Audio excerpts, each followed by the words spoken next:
Kua tūwhera I tēnei hui I tū I te karakia. Whakataka te hau ki te uru, whakataka te hau ki te tonga. Kia mā kina kina ki uta, kia mā tara tara ki tai. E hi aki ana te atakura, hi tio, hi hoka, ti hei mauri ora. Well, no mai haere mai. Welcome everyone to today's Strategy and Policy Committee meeting. As usual, please let myself or the Democracy Advisor know if you intend to leave the meeting. And we'll have our breaks at approximately 1:55 and 3:05. And we will now move straight into the procedural bits of the meeting. So I have apologies from Mayor Foster.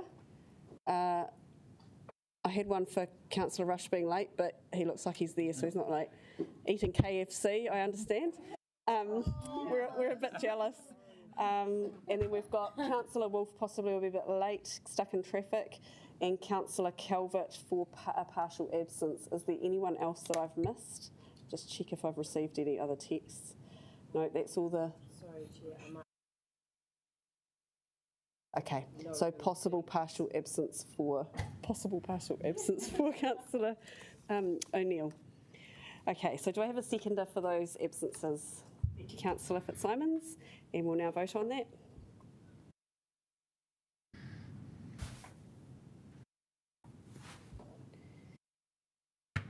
It's different. Everything's sweet. That's Deputy Mayor Free. Deputy Mayor Free's a yes. You can press it. If you can press it, that would be good. Oh, yep, you got it. And that is unanimous. Thank you.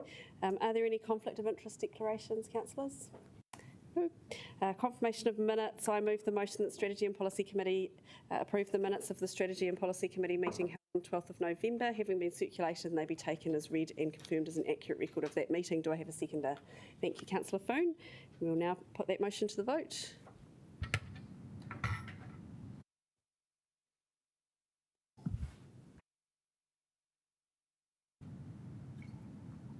That is also unanimous. There are no items not on the agenda, and the public participation for today is the oral submissions. So we will get straight into that. And I'd like to begin by welcoming Alan Oliver to come to the table. Kia ora, Alan. Welcome. If you'd like to come and join us at the table. So Alan, you have 5 minutes, and that will show up on the timer, hopefully. And if you've got a presentation, we'll just bring that up. And then if you do have any time within that 5 minutes, we might have some questions. So, is that one just to move it on?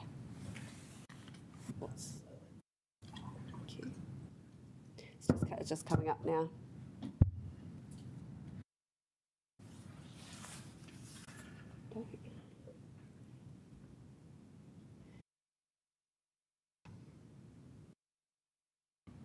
Thank you. Okay, my name's Alan Oliver, and I've lived in Mount Vic since 1980. I'm a geography and tourism teacher, renovated 2 Victorian houses. I was the initial convener for the Mount Vic Historic Society, and have researched and presented heritage talks and guide walks in Ellis Street, most recently in February 2020. Ellis Street is the area that I'm going to focus on mainly, but I have other aspects I want to look at. The area is rich in history.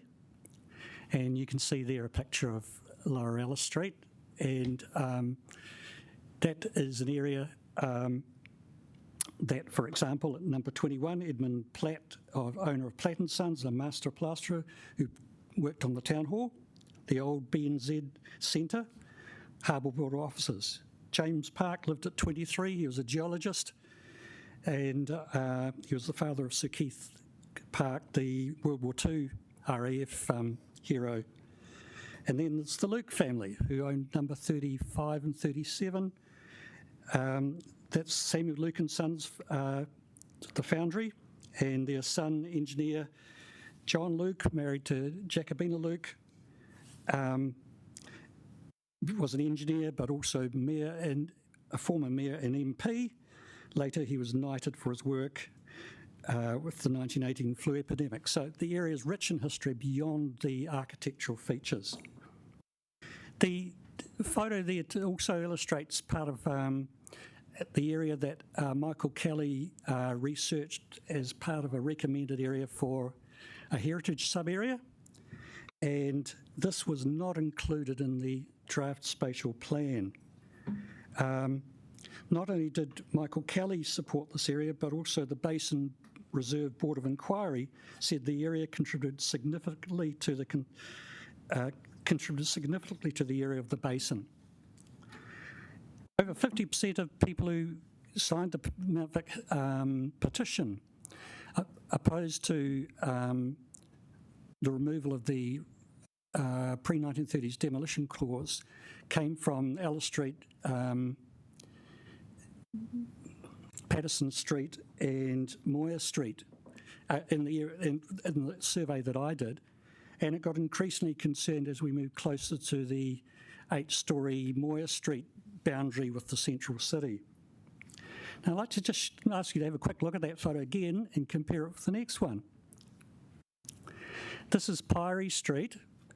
It is a sub-area, but Lower Ellis Street isn't, and I'd like you to tell me why. That's a rhetorical question. And why number 69 Ellis Street, which was 69 Elizabeth Street, is considered a part of a heritage area. Built in the 1980s, it's a leaky building, and why is that included? Moving on. I'm going fast because of time. The value of old houses. Sometimes it's the only house you can buy. You know, the worst house in the street scenario, and that's certainly the case in my situation. Older houses tend to have bigger spaces, be it bedrooms, lounges and so on, backyard space, compared with shoebox apartments.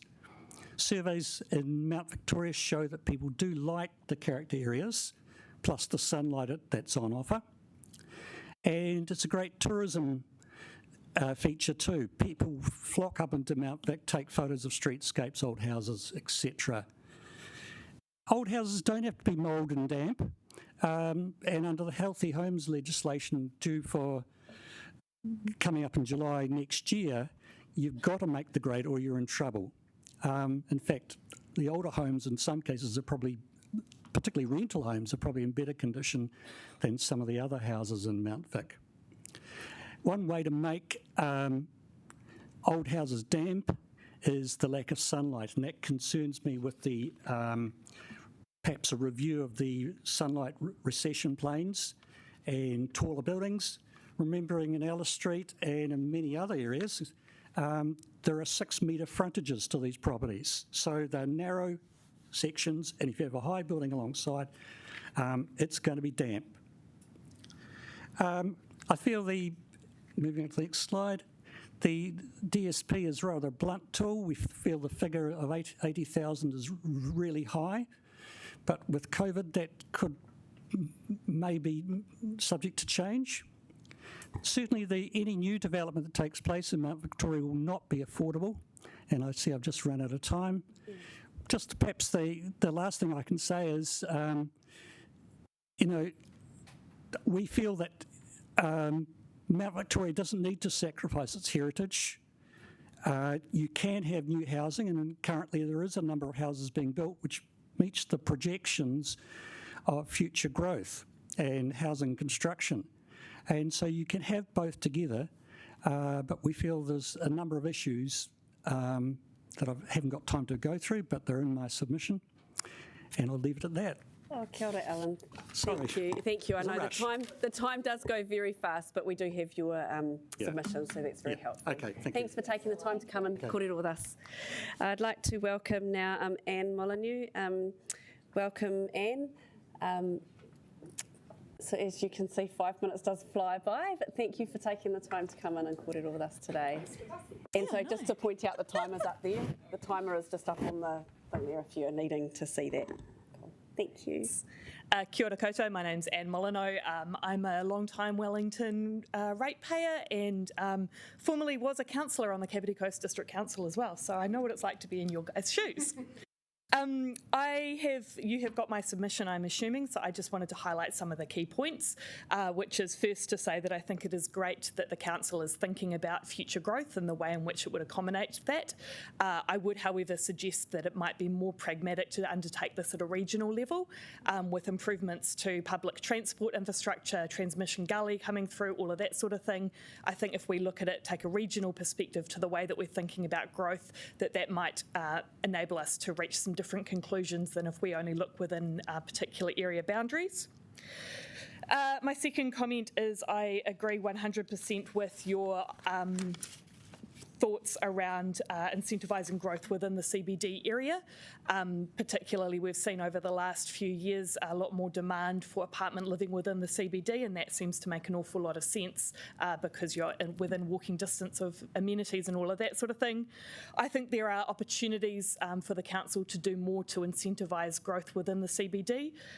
For example, specifying minimum height requirements, using rating structures to disincentivise the underutilisation of CBD land, and it would be really nice to see the council look at all of the levers that it has available to it when thinking about spatial planning and the way that it might incentivise growth in the right areas. I think there's a real opportunity when you look along the Kent-Cambridge Terrace type areas where we've got a lot of highly underutilised land. How can we provide alternative options for those car yards and other low density industrial use to incentivise them to move out of the city?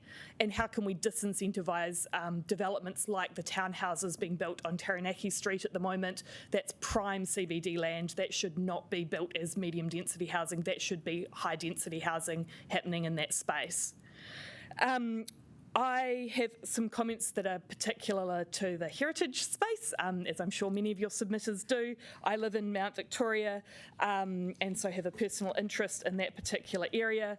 What I would like to see is that we have some form, that the council provides some form of special character protection for houses of particular heritage value that fall outside of those character sub-areas. I would like to see design guidelines for the construction of new dwellings to be sympathetic with the heritage values of the suburb. There's some great examples of architecture within Mount Victoria that is sympathetic to the heritage values of Mount Victoria, and there are some examples where it's really not so good. I think the Jacks Point development near Queenstown is a really good example to look to, where they've done some really great work in that design specification space to enable development to happen in a way that is sympathetic to that landscape. And if you haven't visited that development, I would highly recommend that you do so. I would like to see greater use of the type 2 density type without the character sub-area protection. What you see in the way that the spatial plan has been designed at the moment is you go from the type 2, which is that two-storey townhouse, two-storey house construction with heritage protection, and then the next leap up from there is 4-storey buildings. There's no provision for construction of medium density townhouse style development within Mount Victoria that could still be more sympathetic with the heritage values of the area while still enabling for greater density than there is at the moment. At the moment, you're either in one of those protected sub-areas or you jump straight to that 4-storey high apartment complex. So I think that the council should give real consideration to introducing greater use of the type 2 density classification without necessarily having the heritage protection on all of that area. I have included a map with some suggestions for some particular amendments in the Mount Victoria area. Specifically, I think that Rixon Grove should be included as a heritage protected sub-area. And then there's a bunch of areas where I think that you could have that type 2 density building happen that would enable more modern, warm housing without, rather than having the 4-storey type of a thing. And then my final comments are around parking and transportation within the inner suburbs. I think that the spatial plan, and I understand this was added later in the piece, so may not have been given as much consideration, but I think that that parking thing does need to have some consideration. In particular, if you are increasing the density in a suburb like Mount Victoria, you are going to have an increased volume of vehicles, whether the people in those houses have vehicles or not, from Uber Eats, deliveries, couriers, all of that sort of thing. So ensuring that the spatial spatial plan takes account of that increased traffic flow, even if the properties themselves are owned by people who do not have their own personal vehicles. I would like to see that taken account of. There you go. Well done. Kia ora, Anne. Thank you for taking the time to come and kōrero with us and sitting on the other side of the table. We appreciate you doing that. Kia ora. Cool, kia ora. I'd like to welcome Brett Mckay. No, my Brett. Thanks.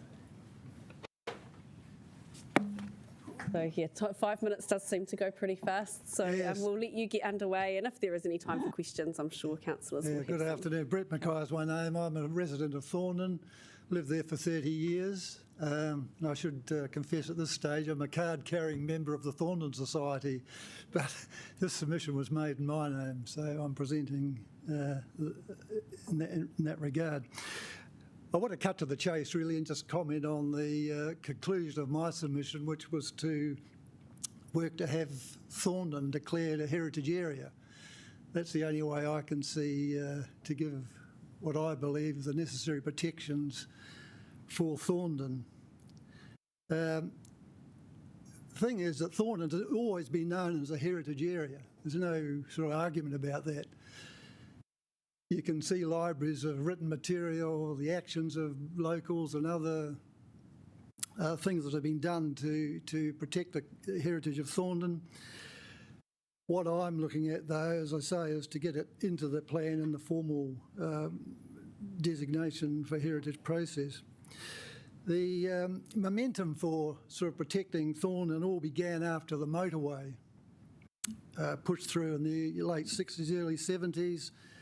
That sort of created this awareness that the city had lost a huge chunk of valuable heritage, galvanised a lot of thinking. The Thorndon Society was formed, the Thorndon Trust was formed, and things moved on from there. We've had now a 50-year progression of actions to protect the character and heritage of Thorndon. In the 70s, it was the creation of what was known as the Historic E-Zone, the first heritage protection zone in the country. That went through into the 80s with all the urban renewal and housing improvements and the lowering of height limits, removing all the old high-rise controls that were there from the 60s. Moving on into the 1990s under the RMA, there was the establishment of the so-called Demolition Rule under Variation 14, which is still in force and has worked well to protect Thorndon. And now we've moved, well, in the 20s, 2020s I should say, Council initiated a residential review which proposed as part of that a heritage review for Thorndon and the creation of a heritage zone or heritage listing for Thorndon. That was a fairly major step, and it was based on the Heritage Thorndon, or the Thorndon Report, which I would encourage all councillors to read, and particularly your new city planner or chief city planner. This is sort of the justification for creating a Thorndon as a heritage area. For reasons that we can't cover here now, that proposal never proceeded, but it was important that council has actually resolved previously to have a heritage area for Thorndon. And all I'm asking is that get reconstituted, you might say, and back onto the agenda. What we have now are proposals that, in my view, will sort of undermine that pretty significantly. I can't go into the details around that, not enough time, but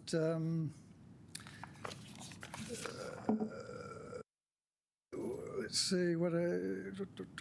Yes, to provide that continuity, what we need, as I say, is the creation of heritage designation. This can be done under the current rules and legislation, the National Policy Statement on Urban Development.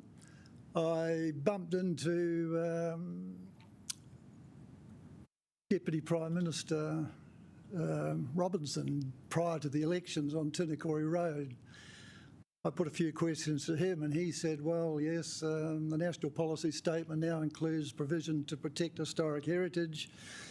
We have given the council the tools. It's over to them to get onto the job and make it happen. So I thought that was encouraging. But unless there are submissions pushing that line, I don't see it necessarily happening. Just a few comments. I mean, you might say, well, if it becomes a heritage area, what does it mean? I think Thorndon has got lots of opportunities for high-rise and development, particularly on Thorndon Quay. Just needs imagination and council taking a more proactive approach to achieving those housing goals. Well, thank you, Brett, kia ora, for taking the time to come and kōrero with us. We appreciate you doing that. Thank you. Okay. Thank you. Now I'd like to welcome Bryony Hales. Welcome. Thank you. And I don't really need to introduce it because you've heard me telling other people how long it is and where the timer is. But yeah, thank you very much. Kia ora tātou and welcome for this opportunity to speak. I should say that this is an individual submission. I am for my sins chair of the Berempore Community Association. I've lived in Berempore for 40 years now and I've seen many changes. I don't actually remember the times when it had 22 shops in the village and 17 industrial sites throughout the suburb. I do remember only a few months ago the ceremony that marked the correction of the name of Waripori Street to Te Wharepori Street, giving proper homage to the rangatira of Te Atiawa and their heritage as mana whenua of our rohi. One gradual change I've noticed is the deterioration of both residential and commercial properties around the suburb, which is very sad. Berempore does need renewal, it needs rejuvenation, and it needs revitalisation. I also acknowledge the need to provide more good quality, affordable housing stock, both for rent, which is often ignored, but also for purchase. Berempore is a small suburb in which approximately 1/3 of us own our own houses, 1/3 are in private rental, and 1/3 are in social housing. That proportion leads to a quite diverse socio-economic demographic, which gives Berempore part of its character. We struggle to get the suburb recognised. We're squeezed between Island Bay and Newtown and known by most as a transit route, being an intersection for north-south traffic and east-west traffic, apart from those who come to Gramercy, the bakery, on a Saturday morning and complain about the lack of parking.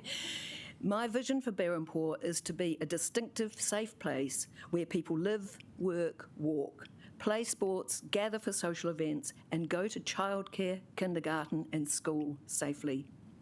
Because of its industrial and working class history, much of the housing is single-storey small cottages, many only one room wide, and some having historical links to the various industries, for example, the two brickworks.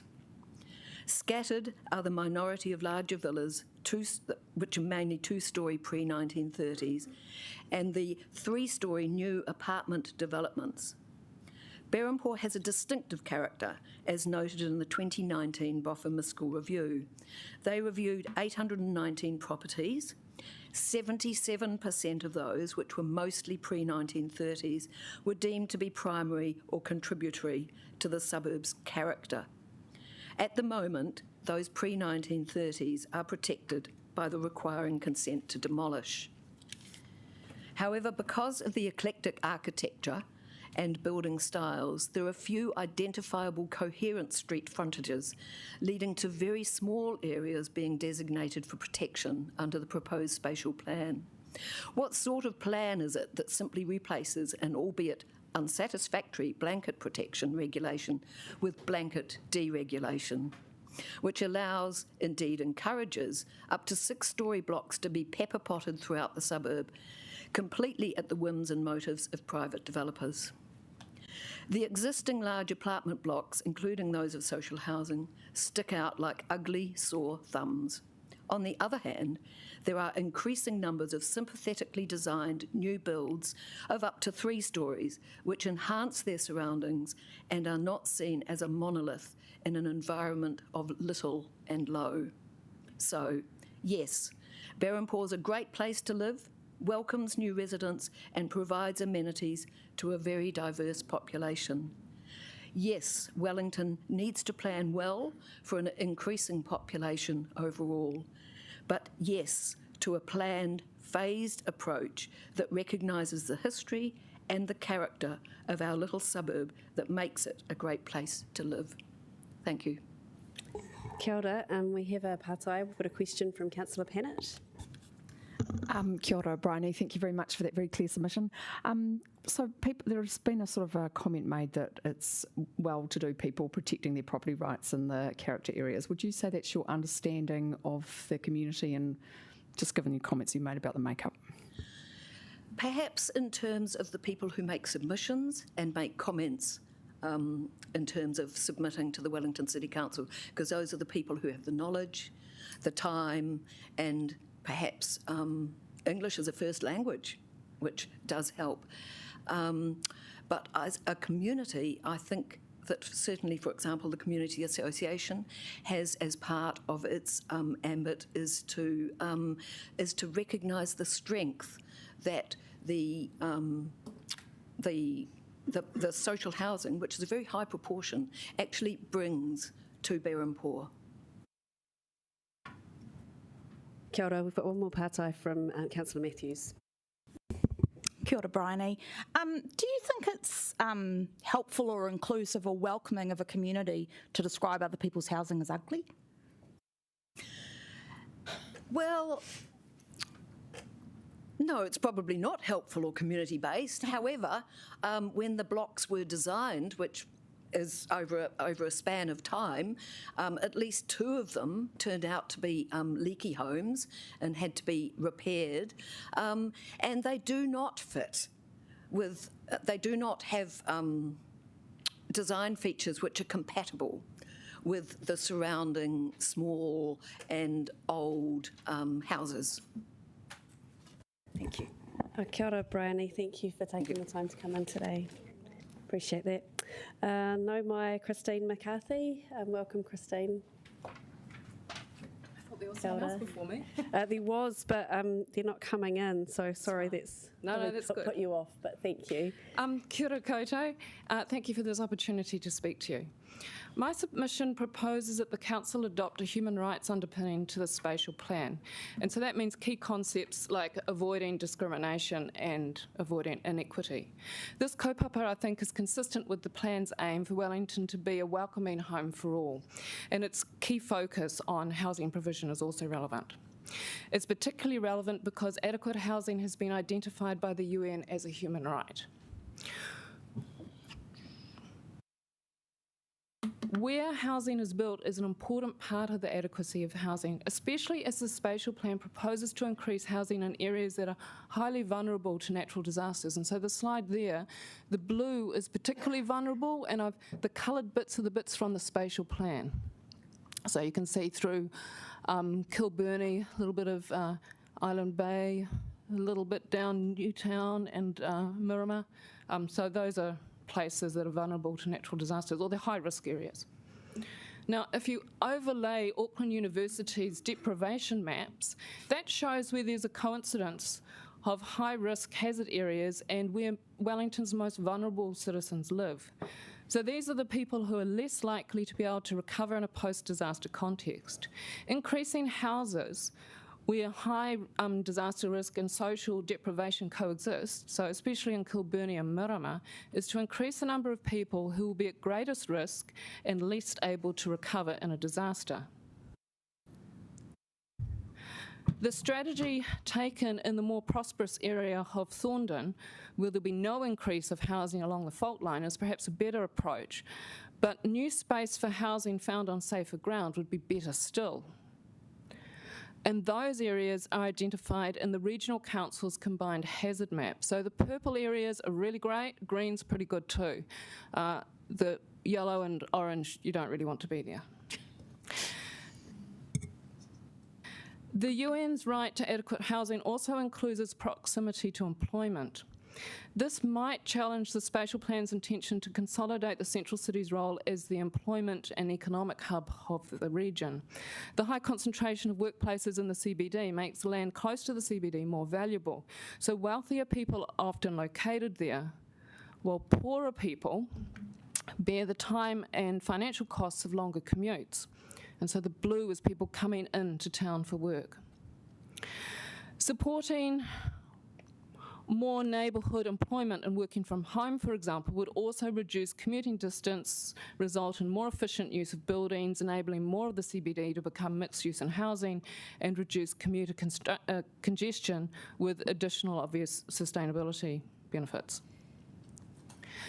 The proposed spatial plan will increase building heights, increasing the value of that land. Now, this will potentially exacerbate existing socio-economic inequities. The creation of this new wealth provides an opportunity to introduce social housing requirements in new developments. International examples of such requirements include Ireland's Part 5 obligation, the UK's Section 106 requirement, and American set-aside requirements or inclusionary zoning policies. I think that Wellington could be a leader in the use of human rights at a local government level. This kaupapa would be a natural development from current thinking underpinning council work. Reviewing the spatial plan from this perspective is one opportunity to do this. Kia ora. Kia ora, thank you. We've got a pātai from Councillor Pennant. Thank you. That's a really helpful framework.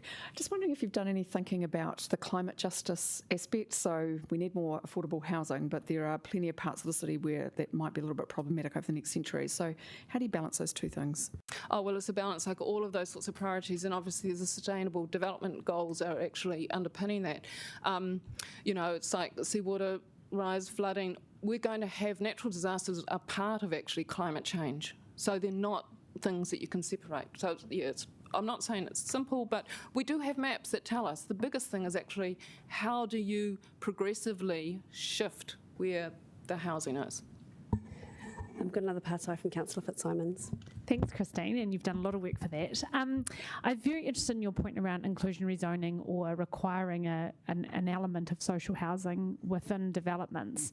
And we've asked our officers for some advice on that and sort of an affordable element. But given you know so much about this, I'm just wondering if you know whether and how we can require that. Have you looked into that at all? I mean, I'll get advice from them as well. But yeah, do you know that it's something that we can mandate as a council?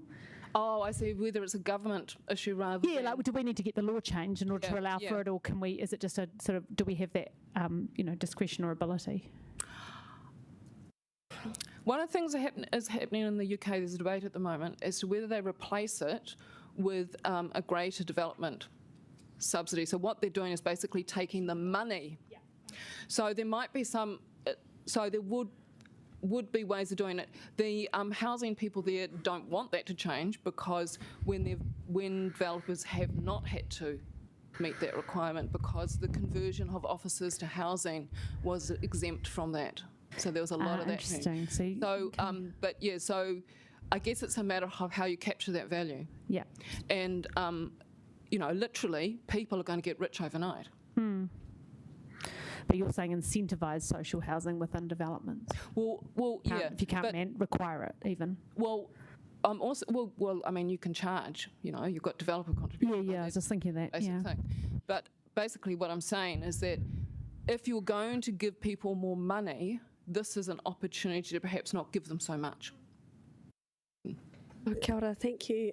Thank you, Christine, for taking the time to come and kōrero with us. We appreciate you doing that. Nau mai David John Lee, welcome. Kia ora. We're running a few minutes ahead of time, which isn't normal, but we've just had a few people that couldn't come. I've got to speak into the microphone, don't I? Yes, yeah. There's two there, so you can choose which way you want to use it. Just waiting for it to start up. Here we go. You let us know when you're ready and we'll start the I'll tell you when timer. I'm ready, yeah. Sorry, I'm a bit slow at typing, but never mind. Right. Kia ora. As I say, I'm David Lee. I moved to Mount Victoria in the 1980s when it wasn't fashionable. In fact, people I worked with were mystified why I wanted to live there. I bought a rundown Victorian cottage and put in years of work fixing it up, with the grateful assistance of the government and the council's community housing improvement scheme, which was started to assist the renovation of Wellington's old housing stock. How ironic and contradictory that the council's spatial plan would allow the demolition of such houses. As a member of the Residents Association that campaigned for the Demolition Rule, I strongly oppose its removal from 62% of Mount Victoria. There is no status quo here. Demolition consents are routinely approved by council planners. Walk around the streets and look at the construction work going on here. There is existing capacity in the present system for the council's revised estimate of 6 residents per year required to meet here, without the need to remove the demolition rule. The threat to do so is encouraging land banking. The district plan recognised the Mount Victoria's inner residential area as a special character area because of its high proportion of pre-1900 buildings, and that they are collectively important to the character of Wellington. Allowing carte blanche demolition of the majority of those houses would destroy an irreplaceable part of Wellington's historic heritage that is so admired internationally. Section 6F of the Resource Management Act requires the protection of historic heritage from inappropriate subdivision use and development as a matter of national importance. Our residential area has historic heritage, as determined by the Basin Bridge Board inquiry, which went to the High Court. How can the spatial plan possibly comply with the RMA if it's going to allow the destruction of so much of Mount Victoria's historic heritage? The draft plan promises to be what the outcome will be for Wellington if it's adopted. Livable, unique, living presence of culture and identity. All these characteristics already exist in our inner city neighbourhoods, which the plan sets out to degrade by intensification. The plan has no what I'd call cost-benefit analysis of balancing the loss of irreplaceable heritage with the amount of extra accommodation which will be provided in reality.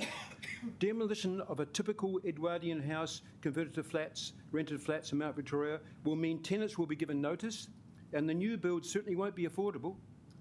I found many tenants signed the petition for that reason.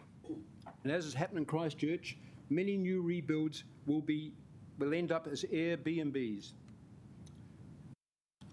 As for more efficient development, Mount Victoria is one of the most intensively built residential areas in New Zealand. Nearly 62% of dwellings are deemed medium or high density.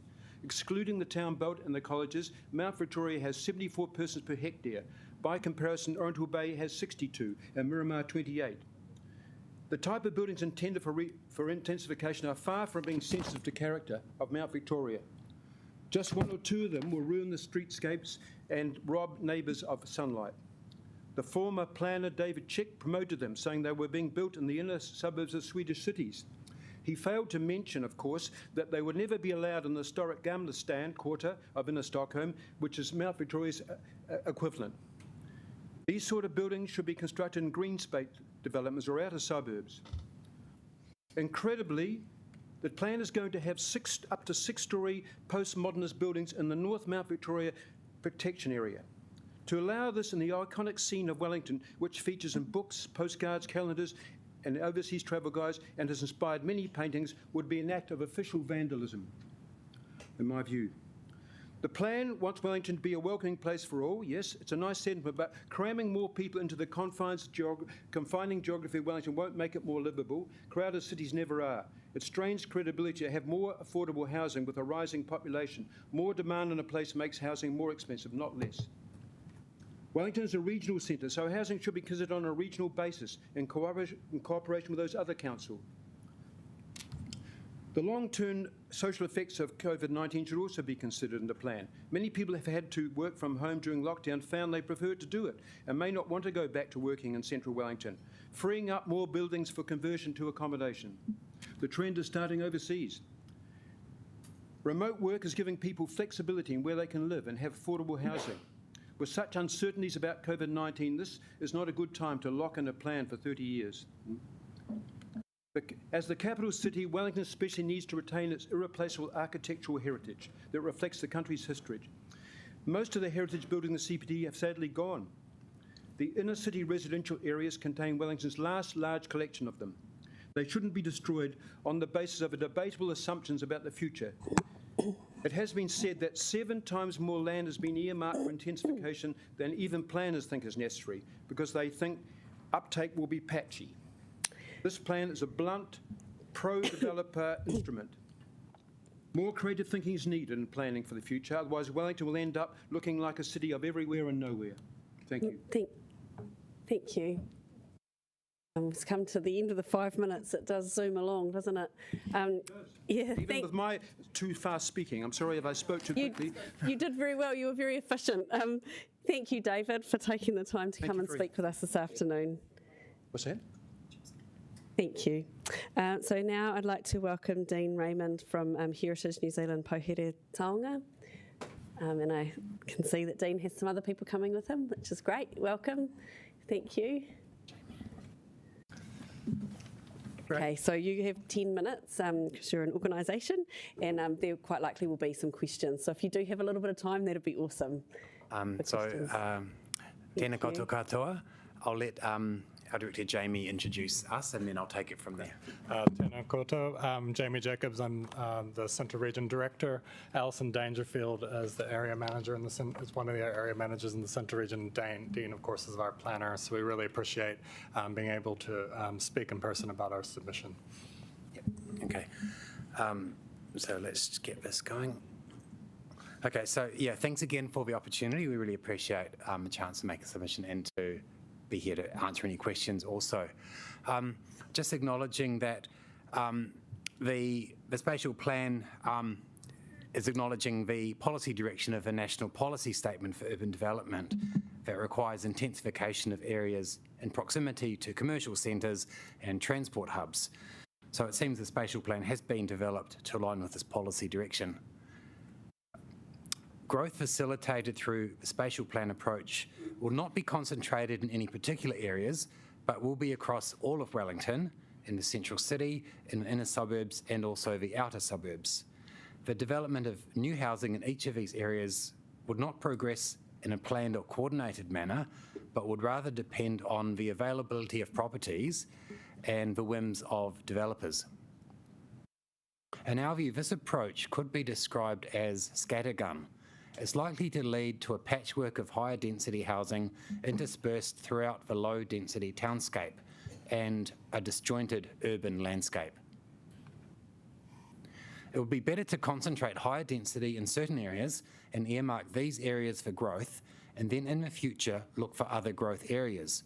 A more staged approach to growth would allow for an increase in density in the most suitable areas, and it would at the same time ease the pressure on some of the more sensitive areas. And I note that the policy statement does allow for a staged approach to growth. An example where higher density may be suitable is at Te Aro area around Adelaide Road and some other areas like that. These areas should be prioritised so that the areas more sensitive to change can be left off the high density agenda. Talking about the central areas of the city and the edges of those. In general, there's central city areas like Te Aro, Adelaide Road, as I mentioned, they're suitable for more intensification. But it's important to consider the potential impacts on adjoining lower density areas. In these edge areas, there's potential for significant impacts on character, on heritage, and on amenity values. An example in Mount Victoria is Hania Street, which is in the spatial plan, an 8-storey transitional area, and it's right next to Moya Street, which is a very low density heritage character area. So looking at those edges is very important. Looking at the extent affected by the national policy statement. The policy statement requires intensification within walking distance to the city centre zone. Now, the spatial plan's marked out the area impacted by the NPS based on the current district plan central area zone. So on the spatial plan, it's shown as a light black line surrounding the central city. However, if the city centre zone was limited more to the Wellington central or the high city area, then the area impacted by NPS would be much less, and that's shown on that map by that heavy black line. The area impacted would largely exclude sensitive areas like Mount Victoria and Yarra Valley. Going on to Newtown, which is also marked as an area impacted by the NPS, that's largely because of a presumption that there would be a mass rapid transit system in and through Newtown. Our understanding is that the planning for that through Newtown is in its very early days. So it's really based on an assumption that that would happen, and it may or may not. It's in early days. So we would submit that Newtown should be excluded from being an area affected by the NPS, which gives council discretion to decide what development density is appropriate there. Moving on to other comments about the inner city, inner suburb areas. The treatment of the inner suburb character areas is one of our main areas of concern. The identified sub-areas within the character areas would best be described as patchy. There are many areas identified in the Boffa-Miskell character study which have been identified as primary and contributory, but they have not been included in the sub-areas. The spatial plan bases the identification of character areas largely on streetscape character. The value and contribution of the character areas runs much deeper than streetscape. These areas are rich with meaning and history. Decisions on protection and retention of our character and heritage needs to be based on more factors than only streetscape. Looking at some of these commercial heritage areas, which are present in Thorndon, Yarra Valley, Newtown, Berhampore, there's a conflict between the character of these heritage precincts and the housing typology and heights proposed in the spatial plan. This is an example, this picture's taken from the spatial plan. It shows Newtown with the heritage buildings intact and higher rise behind. However, the spatial plan shows all of that area being at least 6 stories. So the picture doesn't align with the actual rules proposed in the spatial plan. Commenting on the part of Thorndon east of the motorway, proposed to move from residential to inner city zoning. There's still a lot of residential pockets there and a lot of character in areas like Hobson Crescent, Davis Street, Selwyn Terrace. Similarly, on the terrace, up here is it's proposed to be 6-story development, and currently in the district plan it's a character area that will be removed under the spatial plan. There's a lot of character there and it's really worth protecting. In Mount Victoria, as similar to other of the inner suburbs, there's many primary and contributory character areas that haven't been included in the character sub-areas. Mount Victoria, of course, is a very significant, iconic backdrop of Wellington City. And it's important that the character and the texture and the scale of development is respected in these areas. This is the spatial plans plan for Mount Victoria. In the blue shaded is the sub-areas where pre-1930s are protected by demolition rules and where the housing height would be 2 to 3 stories. It looks rather patchy. On the right side is our submission, and the areas we've included as sub-areas also are a high in character value according to the Boffa-Miskell study. They are mainly primary and contributory properties, and including all of these it's a much more comprehensive approach. It's not as patchwork. There's still areas maybe on the edge of Mount Victoria, close to Kent-Cambridge Terrace, where higher density may be appropriate, but certainly it needs to look at where is the character and how is it being protected. We've, in our submission, made other comments on the inner suburbs. I'll go over these pretty quickly, just to allow time for any questions. In Newtown, there's a really large area in the spatial plan of 6-storey plus. Our submission is pull that back to areas close to the commercial zone, but excluding those heritage precincts, and extend the area identified as sub-area, which is protected, again based on the character study. Oops. Well, Berrinpore similarly, instead of having a very patchy approach, let's look at all of those areas which have highly significant character and keep those protected and keep those as lower density. Mount Cook similarly, there's quite a few streets in there that have a really high level of cohesiveness and integrity, but they're earmarked for 6 stories. Arrow Valley similarly, and in this case, the geography of the place, the east-west valley, makes it really not suitable for high-rise building in terms of shading and amenity values, as well as for character. So, conclusion, we need to strike a balance between development and heritage and character. It makes Wellington such a special place. Inner suburb heritage areas would lose their special character. Heritage and character can be provided for and protected while still meeting objectives for growth. Thank you. Oh, kia ora, that was perfect timing, Dean. You got it right in there for 10 minutes. So we have run out of time for questions, but we are actually just about to have a break. So councillors are welcome, if you can wait round for a few minutes to come and have a chat with you. There were a few with questions, so if you're okay to wait for a few minutes, that would be awesome. So councillors, we're going to have a break and come back at 2:05.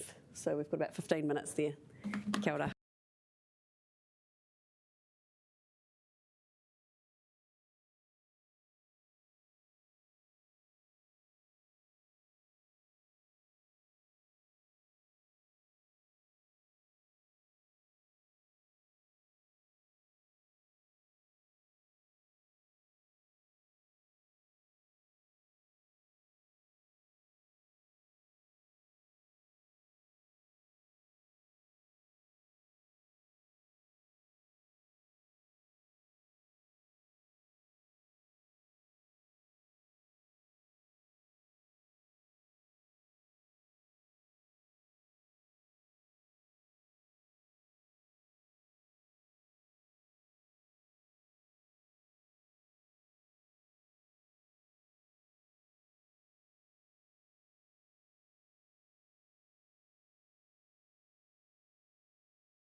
Oscar Davey, know my Oscar, if you'd like to come up and join us at the table. Oscar, so we've got 5 minutes and it does seem to be going very fast. So if there is any time for questions, if you want to join us at the table here, and the timer is just up, be able to see it up there, just so that you can keep an eye on it. Yeah. I'll just say like next page when I'm done with talking to that page. Sure. Have you got, there is a clicker there if you want to use that. Oh, it's a PDF, so you need to scroll. Okay. Oh, yeah. Okay, cool. Thank you. Should I just jump into it? Yes. Yeah, okay. I've got 5 minutes. I'll introduce myself very quickly. My name's Oscar. I'm just graduated planning school in Auckland. I'm from Wellington. I grew up here and I'm passionate about the city, hence the submission. So I guess there's 2 areas that the submission related to. The first was Hay Street in Oriental Bay. And I guess the main point of concern for me was just related to the accessibility to amenities and public transport, but also the affordability of housing in the area. So as you guys know, Oriental Bay is super expensive, but then also on top of that, it has really good access to recreational facilities, public transport, and amenities. So I guess in terms of ensuring that everybody, regardless of socioeconomic backgrounds, has the ability to access these, I guess there needs to be enough residential units provided in the area to drive down prices as much as possible. That just related to this, a vision statement, which is there under point B. And I just think that, in light of that, how can such restrictive zoning in our most prestigious areas support this vision? And I just think that to not subject this area to more kind of intensified development, which would in turn ease housing unaffordability, would cement this vision as a tokenistic kind of statement. And then, it relates to that area encircled up there. And I just think that area is particularly important because it kind of bridges the gap between type 1 residential and then higher density types to the right. So if you just jump to the next page, I just thought that policy 6 in the MPSUD was quite relevant. So especially point I, so it said that, when you're zoning and, creating planning documents under the RMA, that, you have to acknowledge that some, development may detract from amenity values appreciated by some people, but improve amenity values appreciated by other people. So I think in this instance that concentrating residential development in that area would have a net gain because you'd be housing more people in the area who would in turn be able to enjoy the recreational facilities and amenities in the area. And I think also really importantly is that a portion of the area that I identified on the first page is actually identified in the draft spatial plan to be an MPSUD impacted area. So my understanding is that under this, buildings of at least 6 stories should in theory be provided, but they haven't been provided for under the draft spatial plan there. Noting that it is just a portion of the area I identified, but I think, extending that extending the MPSUD impacted area to kind of encompass that area whilst also providing for it and the area that it currently kind of covers is the most appropriate action. So on the next page, this is literally just an excerpt from the submission I made, so I'm not going to read it out, but I just said that the subject area is identified for low density development in the proposed growth pattern despite proximity to a range of transport, recreational facilities, and it has been identified in the draft spatial plan that it will only have housing density type 1 developments, and I just don't think that will ensure the efficient use of valuable resources in vicinity of that area, which in turn contravenes Section 7 of the RMA, which is basically has a goal to ensure the efficient use and development of natural and physical resources. So our transport facilities in Wellington, along with the recreational facilities on Oriental Bay, such as Freiburg Pool, they're all can be defined as physical resources. And then so on to the housing action plan. Okay. So I think one of the most important things that I thought was pertinent to this was that equitable. There was something in the Housing Action Plan about minimising the adverse effects associated with any type of zoning. And I just think that because the adjacent zone, which I think there was a court ruling that means that the height in that area can't change along Oriental Bay, it's not unanticipated within the existing environment to provide higher density buildings because there is already high buildings there.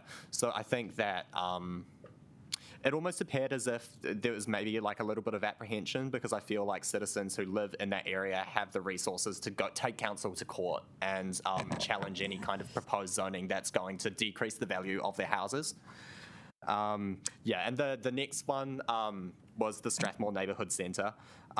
So that's housing density type 3. I just think, in summary, that because of its proximity to areas of employment such as Miramar and the airport, but also the State Highway 1 corridor and all the public transport and stuff, that it should probably be type 4.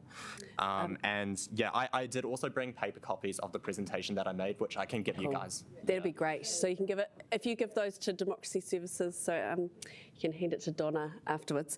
Thank you, Oscar. You've spent a lot of time working on this, so thank you for taking the time to come and kōrero with us today. We appreciate that. No, thank you for listening, guys. Thank you. All right. No mai Penelope Borland. Welcome, Penelope. Thank you for taking the time to come in today. But that's for the one in front of that area. Councillor For the blue zoning in the draft spatial plan, that was where the court ruling was for Oriental Bay, right? Okay. Thank you, Oscar. Thank you. Welcome, Penelope. As you can see, 5 minutes is zooming by, so we'll let you get underway. Ko Penelope Borland, Toku Ingoa. Thank you for this opportunity. I'm a resident of the very diverse inner city suburb of Mount Victoria. I've really come here today to urge the council to have a plan where the future of Wellington and the housing takes into account our unique identity and distinguishing characteristics, identifying and strengthening what's special about this place, its soul, its history and its people, rather than imitating what has happened elsewhere, often to the detriment of those cities, and damaging our unique character and heritage. We know there is discretion under the National Policy Statement on Urban Development to take into account both heritage and character, the two are intertwined, and typography in its future planning, and we're a city with a uniquely human scale that is shaped by our harbour and hills. I am very sympathetic to first home buyers and those struggling to find homes as prices escalate. However, what is being proposed for the inner city historic suburbs is not the answer, and I've talked to many young people about this who also think the same thing, and many of them are renters just near me and people I work with and are friends of. The removal of the pre-1930s protections would likely lead, and we've already heard this today, to more expensive developments in those historic character areas first, before areas where development is more appropriate. They'll be targeted by profit-minded developers for higher density, taller buildings before areas where it's appropriate, and also will lead to the loss of Wellington's iconic identity and attractiveness as a city, plus not achieving the goal of affordable new housing. Where is the work on how affordable housing would be created by the removal of the pre-1930s protections in the historic inner suburbs? Increased density, and I've talked to property developers about this, will only drive the value of the land even higher. New developments will be at the high end, plus leading to the erasure of our heritage, identity and character. Mount Vic Mautarangi is an important part of the identity and brand for all Wellingtonians, for example, and iconic in terms of how people think and see our city around the world. The lack of ability of the current infrastructure must surely be taken into account by the council as well, with intensification of historic suburbs that are already medium to higher density. For example, water pipes. I've been told that the water pipes behind my house in Earls Terrace in Mount Victoria have multiple small leaks and have had. In fact, I experienced one for 6 months.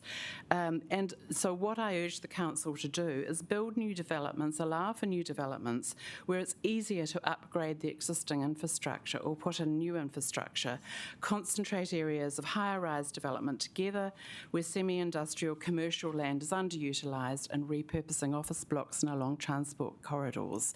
And we've already heard where they are, and along Mount Victoria, it's Cambridge and Kent Terrace.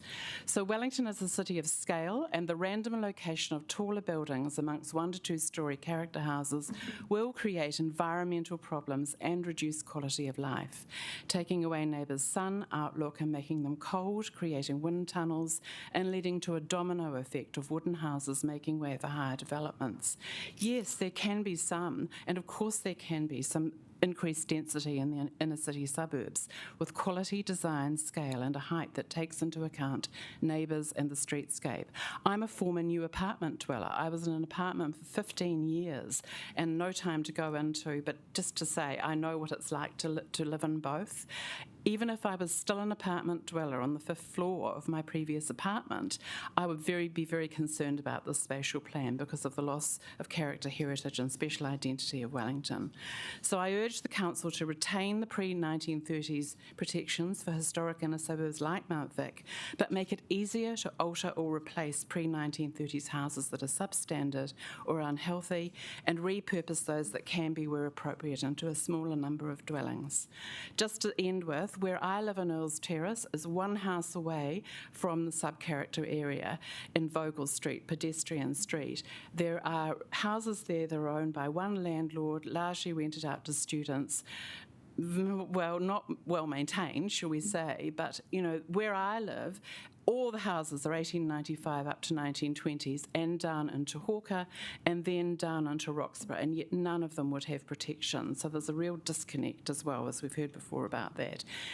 And lastly, with the population predictions having been revised, it's unnecessary to sacrifice so much of our character and heritage. And I do have to say that having had those revised figures released just 2 weeks before the end of the consultation, or less than, was questionable, shall we say, in terms of, you know, what the information people had for the consultation. So I do ask you to look at phased intensification, revisit the height limits in 10 to 20 years. Let's not sacrifice so much when it's completely unnecessary and for so little benefit at the outset of the new plan. Thank you. Well, kia ora. Thank you, Penelope, for coming in today to kōrero with us. We appreciate you taking the time. I'd like to welcome Richard Murcott. Thank you, Richard. As you can see, 5 minutes flies by, so I don't know if we're going to have time for questions, but yeah, thank you.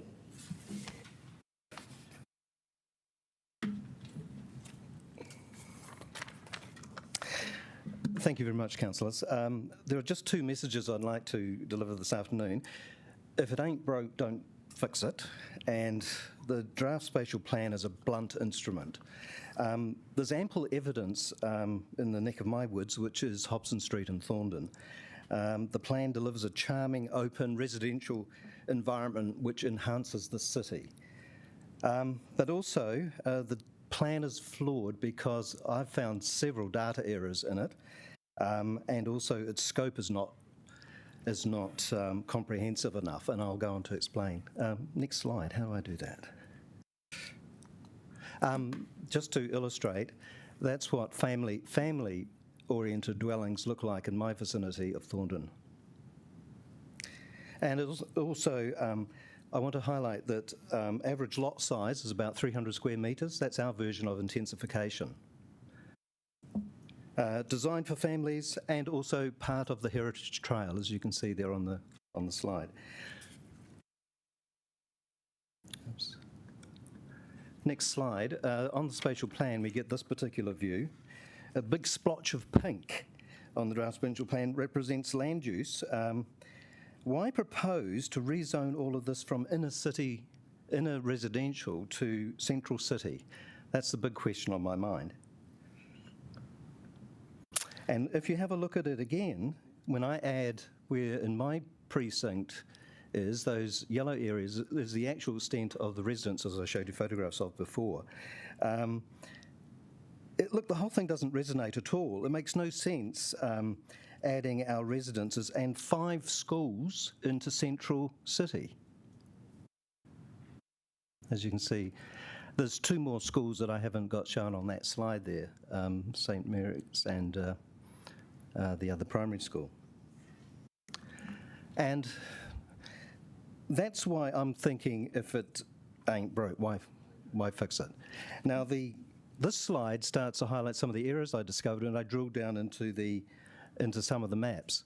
And like a recent walkway, which we've formally established, not even shown.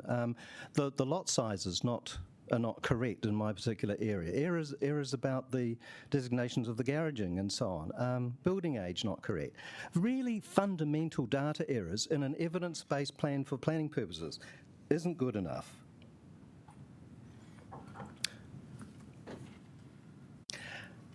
And then that takes me, if that's the obvious verifiable stuff that I can see, what on earth is the data quality for the stuff I can't?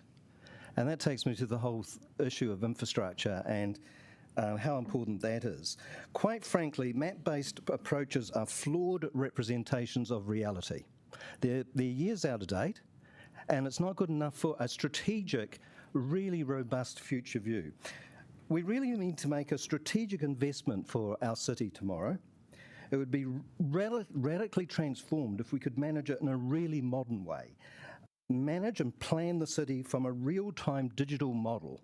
We are well into the digital age, and we need to do things quite differently. We need to harvest the benefits of the digital era for our city. And if you've got a 30-year horizon, we need to start that now, seriously. And in closing, I wish to say, I'm really dismayed that my official information requests that are now quite aged can't be answered. They were really simple questions, and here I am. It's not a good look. Thank you. Kia ora, we have a pātai from Councillor Matthews. Kia ora, Richard. I guess I'm just intrigued by your statement, if it ain't broke, don't fix it, given that we're already thousands of dwellings short, home ownership is out of the reach within our city for, most people and becoming increasingly unaffordable, and our rents are rising, we have a lack of rentals too in the city. Do you not think our housing system is broken currently? We have to break the problem down and divide it up into, and don't muddle them. You're not going to take our large families out of our houses and shove them into little apartment blocks very easily, are you? There are parts of the city also, we've got very distinctive character, which very much enhances the character of the city and feel. You want a nice walk into the city from Wadestown or something, walk down through Thorndon and through my street. If you change that into a wind corridor of 6- and 7-storey apartment buildings, it just blows all that away. It doesn't. We have to solve this other problem. Well, housing shortage and affordability is another problem. It has to be solved a different way from changing our planning. The operative district plan has worked really well for us. In our area, I'm talking about our part of Thorndon. All right, thank you. We've finished there for time, so thank you very much, Richard, for coming in. I'd like to welcome Dr. Will Conning on behalf of Jane Perry, joint property owners. So welcome, Will. Thank you. And as you can see, 5 minutes just flies by, so the time is just up there to help guide you. Thank you. Kia ora koutou. Thank you for hearing our submission. I share a cross-lease with Jane Perry, who submitted a written submission on our behalf. Jane Perry, my partner Hester Paul and our family live at 24 Ascot Street, which is also 275 Tinakori Road. 4 generations of our family have lived in this house, starting with Dame Janet Paul, who you put a plaque for on the street outside our place. Jane Perry has lived in the property for over 40 years. We thank the Council for planning for the future growth of this lovely city, and we support the intensification approach rather than the urban sprawl approach. However, we don't want you to let anyone destroy the things that make our city wonderful. And as it stands, the spatial plan will do some damage. Our submission focuses on Thorndon, where we live, and we have suggestions for how to intensify appropriately in this little part of our city. Thorndon is a beautiful suburb full of character, history and life. It has attracted artists, civil servants, professionals, students and business people with its charms. Focusing on character and heritage, As it stands, the spatial plan will lead to a tragic loss of character in Thorndon. We risk losing heritage and the sense of place. An old garage further down the street on the corner of Tinakori and Park Street was developed, and they made a total dog's breakfast of it.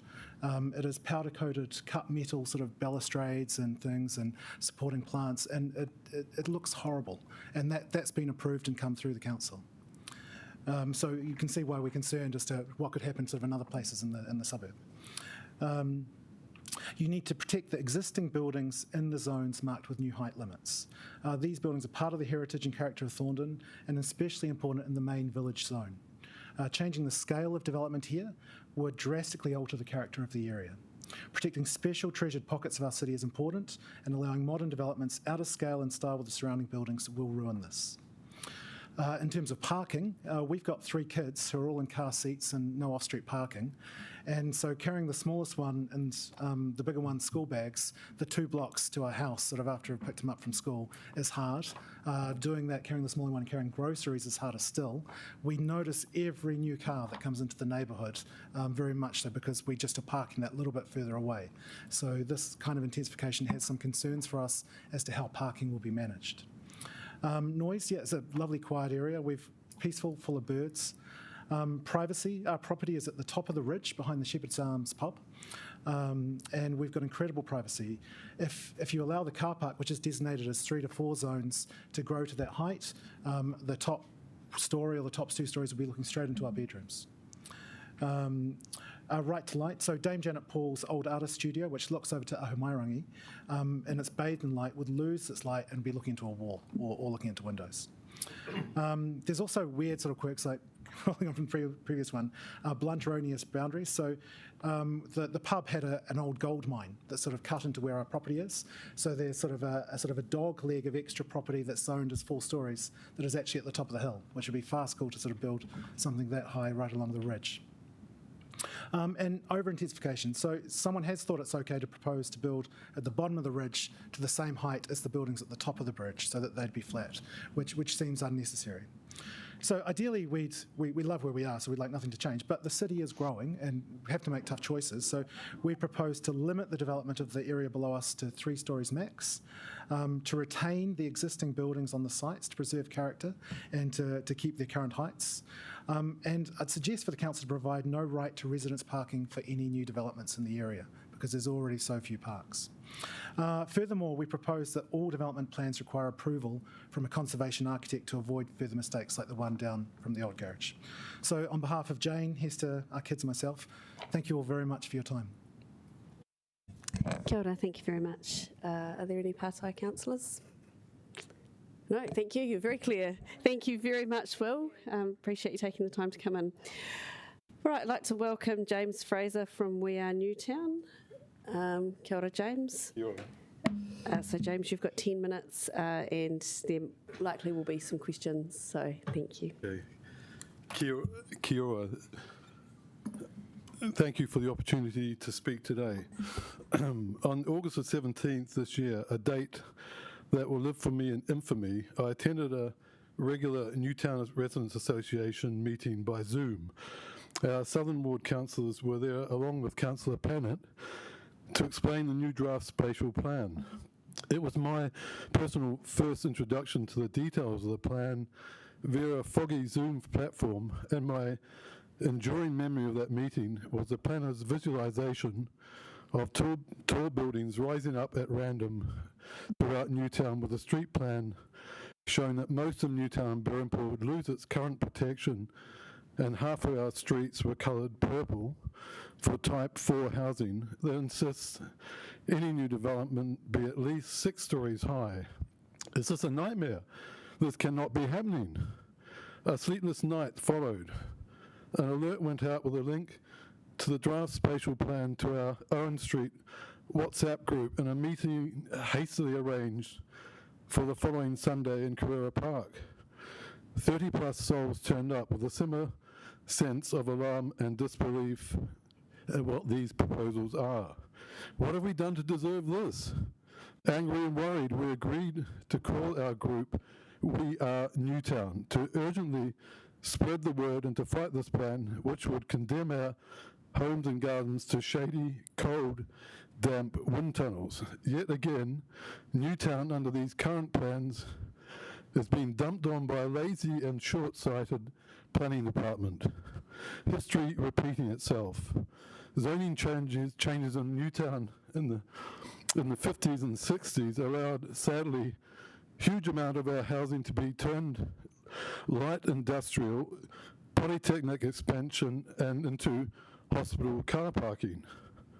Our campaign resonated with our residents association, who called a public meeting that was a sellout with another 400 viewing on Facebook. Our mayor explained the process, but nothing was said from our elected representatives. Meanwhile, a very divisive, disturbing and rancorous debate kicked off by certain councillors and professional lobbyists like City for People, pitting young against old, renters versus owners with more than a hint of the politics of envy. I can tell you that we collectively bitterly resent being bullied and labelled overprivileged NIMBYs who live in cold, damp, mouldy houses for defending our homes. As our Southern Ward councillors seem to support the plan as it stands, we Newtonians feel vulnerable and exposed. To add insult to injury, the city's plan has ignored its own Mckay report that offered greater protection to our streets, preferring a blanket approach which looks lazy and destructive from our point of view. However, it must be said that Wellington does have a history of racketeer landlords who don't maintain or deliver poor rentals going back many years. These are the minority and need to be targeted to bring their properties up to standard with rights guaranteed to tenants. We would hope most landlords realise that it is in their interests to charge a fair rent for a desirable property. That way tenants stay longer and look after their home. Ironically, this plan as it stands will encourage more landlords to let their houses deteriorate instead of upkeeping them with rising rates and the value of their land outstripping the dwelling. I am sure that other submitters will have pleaded for natural population growth to be concentrated in existing brownfield sites, excuse me, such as Adelaide Road, before the current DSP is agreed, and infrastructure such as light rail and the Three Waters upgrade underway first. We are Newtown wholeheartedly agree and do not oppose development and planning for growth. We just cannot believe that such a plan would be proposed that would inherently threaten our way of life and homes. We would hope that our council would do everything it can to protect our community from a plan circa Romania in 1980 that encourages developers to build high-rise amongst our homes, taking away our privacy and microclimate. We believe this plan risks cooking the golden goose by destroying what attracts people and families here in the first place, which is, dare I say it, real character. Allow me to explain further, as this literally goes to the bones of our homes. The materials and craft that went into building them, many from the late 19th century, the totara, rimu, matai, from great rainforests that provided the stud, sarking, weatherboards and flooring, and established fertile soil. Mana, missing from modern materials and building practices. Under this plan, they are condemned to landfill. Granted, high ceilings, sash windows, and subsequent alterations do not appeal to everyone, but as you wander around our streets, what is appealing that every home is different, each with its quirks and a different aspect. Quirky is what makes Newtown what it is. Residents are celebrating these properties by restoring and introducing modern methods to improvements to improve them, such as insulation, efficient heating system, skylights, etc. My family have been in Newtown since 1923, and as keen gardeners appreciate our gentle north-facing aspect with shelter from the south, growing food and enjoying our sunny backyards. Numerous springs help keep these soils moist and productive. Type 4 development would destroy this real character. I must point out that Newtown is not standing still, however. New housing, sympathetic in scale to existing, is happening, and there are many examples of previous empty sites or in place of properties beyond repair. May long this continue with existing protection that do not negatively impact on existing homes. Having born and raised here, Newtown is 100% in my DNA. But having spent most of my career in London, I have come home and look forward to making a small contribution to improving our suburb for future generations, so, like me, they can benefit from what makes Newtown so special. Please allow me to add here that I have deliberately left out of my submission so far the mention of heritage. Although this is a valid argument in other parts of Wellington, very few of Newtown's buildings have heritage listing or protection. Also, this label can imply that we are standing still instead of growing into the 21st century. For us, it is more about real character. So throughout this debate, much has been made for the need of affordable housing and the need for the DSP to help provide this. In our view, giving developers driven by profit further license to build will fail to provide this with low interest fueling a buy-to-let market. Allow me to offer a positive solution.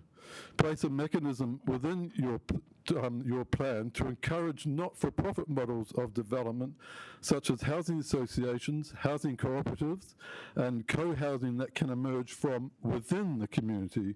For example, essential workers such as teachers and nurses who can collectively develop housing that specifically suits their requirements. Finance could be borrowed cheaply from the Treasury and paid back over the medium to long term. This process may take a bit longer, but as one who has had experience of helping set up a housing cooperative in London in the 1980s, which continues to thrive to this day, I can provide testimony how effective they can be in giving its members a say in the design and development while guaranteeing a fair rent and security of tenure. The differences within these models all require an agency within the public service staffed by housing professionals to help facilitate finance, design, construction, audits, etc., while the members of the association or cooperative would ensure the project works with the community. In summary, we ask you to go back to the drawing board and at least begin development where there is already suitable land available, including, may I add, the large portfolio owned by the New Zealand Transport Agency and degraded over decades into anticipation of a 20th century plan to build 4 lanes to the plains. Shockingly, as we speak, perfectly adequate apartments are being demolished on Wellington Road, left empty since they were purchased back in 2015. In the context of a housing crisis, surely this is a scandal. Finally, please give us an assurance that our elected representatives are doing just that, representing our views and standing up for those of us who live here and love Newtown. And please do everything in your power to preserve our character, because we are Newtown. Thank you.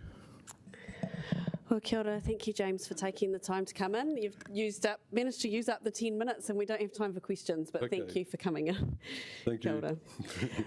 Our next public submitter is Graeme Mccarrisson, and Graeme is joining us via Zoom. So welcome, Graeme. Graeme is representing Spark. So Graeme, you've got 10 minutes and there may be some questions. So if you do have a little bit of time, we'll go to those. Thank you. Kia ora, everyone. I'm so pleased that Wellington's sort of set out on this journey of spatial planning and look forward to how that integrates with the regional spatial plan.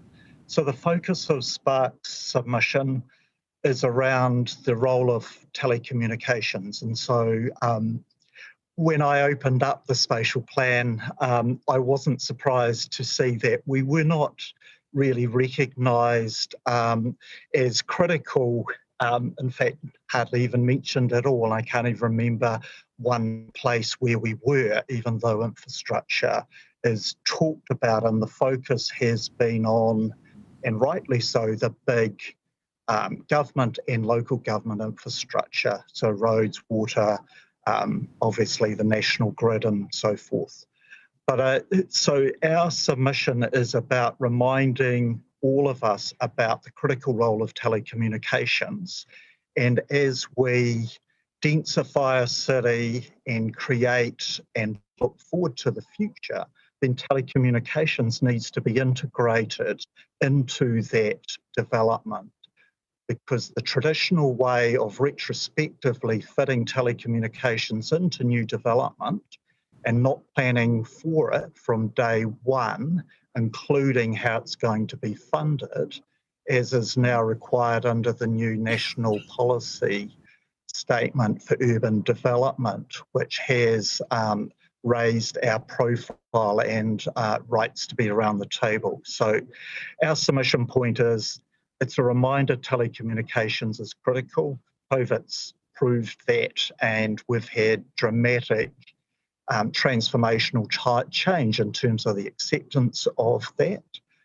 We're critical to the resilience, and you will have seen through the Lifelines document about for Spark having 2 centres of resilience, one in Pararua, one through our Wellington exchange. So, which gives us 4 points of national resilience if one of those critical centres goes down.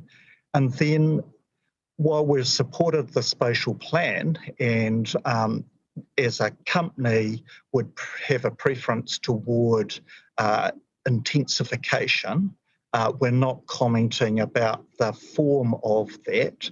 We're just asking to be remembered that as the district plan is developed and the rules are put in place and funding agreement processes are put in place, that we have a place in that. So we kind of basically look forward to getting ourselves recognised, and that generally goes with electricity as well, because without the two, you can't have a functional city, business can't grow, your film industry isn't going to progress a lot further without having massive data pipelines that Spark and the other providers develop.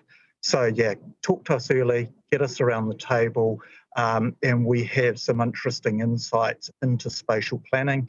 I'm about to make the same comments to the regional spatial plan because there's only 2 places in New Zealand that actually agreed to work with the industry up front, and that's Queenstown and in the Waikato, and it made dramatic difference to those 2 spatial plans going forward. So how's that? That's all I need to say. That's the summary of our submission. Kia ora, Graeme. We do have a pātau. We've got a question from Mayor Foster. Cool. Thank you, Graeme. 3 quick ones if I can. First one is planning and planning early, and that's most of our growth is almost certainly going to be brownfields. I'm interested in how that is different from your perspective to greenfields, which we'll have some of, but probably not as much. And the second one is that you didn't mention it, but you've got in your written submission, bring back the community notice boards as a way of providing for locals to meet and connect and participate. I think it's fantastic, always have.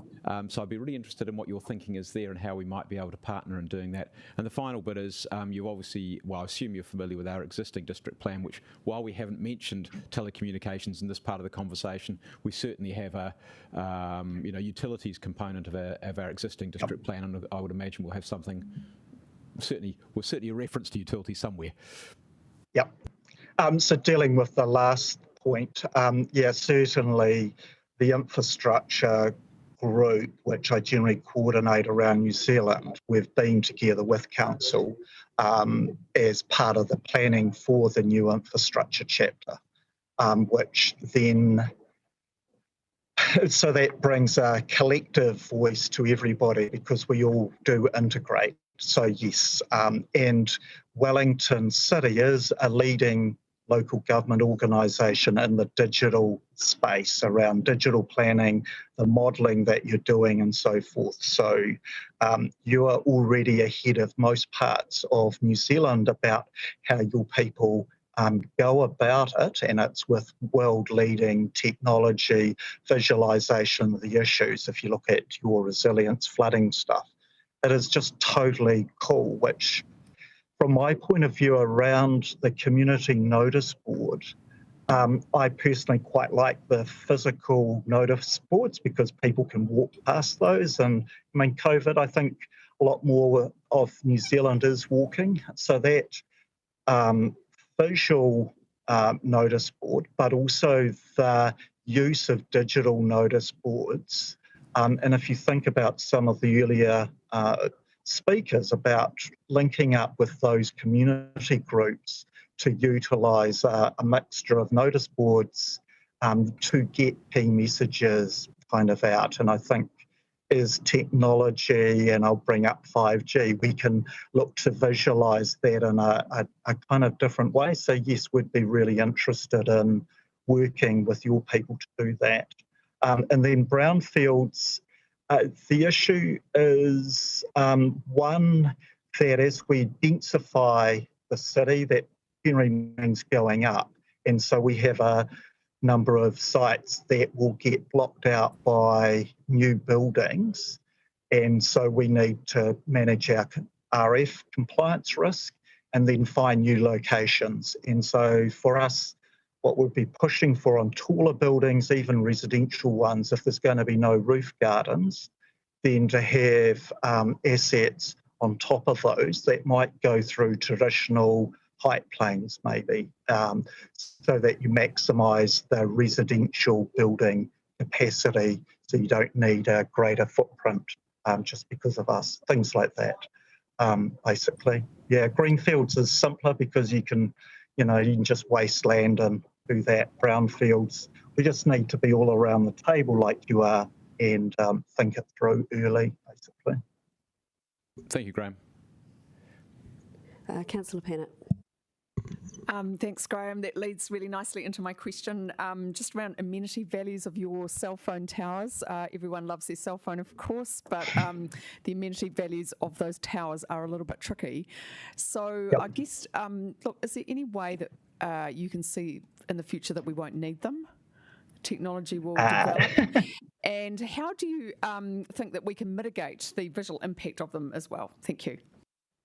Right. In the foreseeable future, and it's a fast-changing world, so, we're just rolling out 5G, but 6 is being talked about, and some people will be starting to think about, well, what would 7 look like? So at the moment, the industry is faced with how fast can satellite technology go. So you've got SpaceX dumping lots of satellites in the sky, so polluting that. But there's quite a slow speed about how long it takes the message to get up and down. So we're not seeing, for the length of at least this plan and probably another plan, so next 30 years, the need for removing or getting rid of the physical antennas and poles, because our devices need to be able to see those. But with get around the table early, hopefully we can put them in places where people don't notice them, so on buildings, colour. Sometimes we can look to putting a vinyl wrap around them, work with iwi to kind of create a visual pose, that sort of thing. And so again, in working with developers about the best place for those. So yeah, it's things like that. But where we have to retrospectively fit them, that makes it just really difficult to do something that's as nice as possible, given it is infrastructure.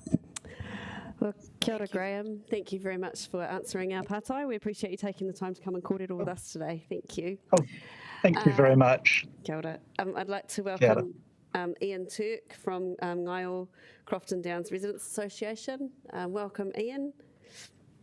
So, Ian, you have 10 minutes, and there could be some questions if you want to allow some time for that.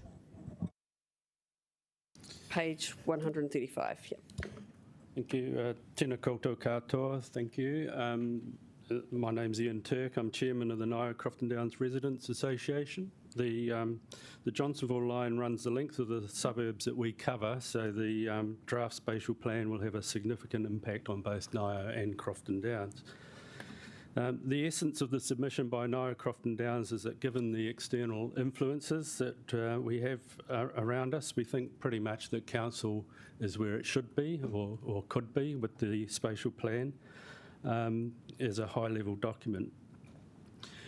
So those external influences are the population growth that has to be catered for and the national policy statement on urban design, which brings in the enabling of 6-storey buildings and the removal of car parking requirements. Looking at the population forecast, we do believe residents would be more comfortable if a clear, concise explanation could be given. From my reading, officers have used population projections from Forecast ID, which is a more accurate predictor, and that's the likely 50,000 person increase, and are being mindful of the high estimate from Department of Statistics, which is the 80,000 figure, to provide a range in which growth is expected to occur. Phasing infrastructure to the population-generated needs will be a major task and a very important one, so that the increasing population is fully serviced, it is not overcatered with expensive facilities beyond the city's needs. So it worries our community that council is mindful of the high-end prediction, but is not equally mindful of the lower estimates, which surely are to be just as expected, and which, when I last looked, actually predicted a population decrease for Wellington.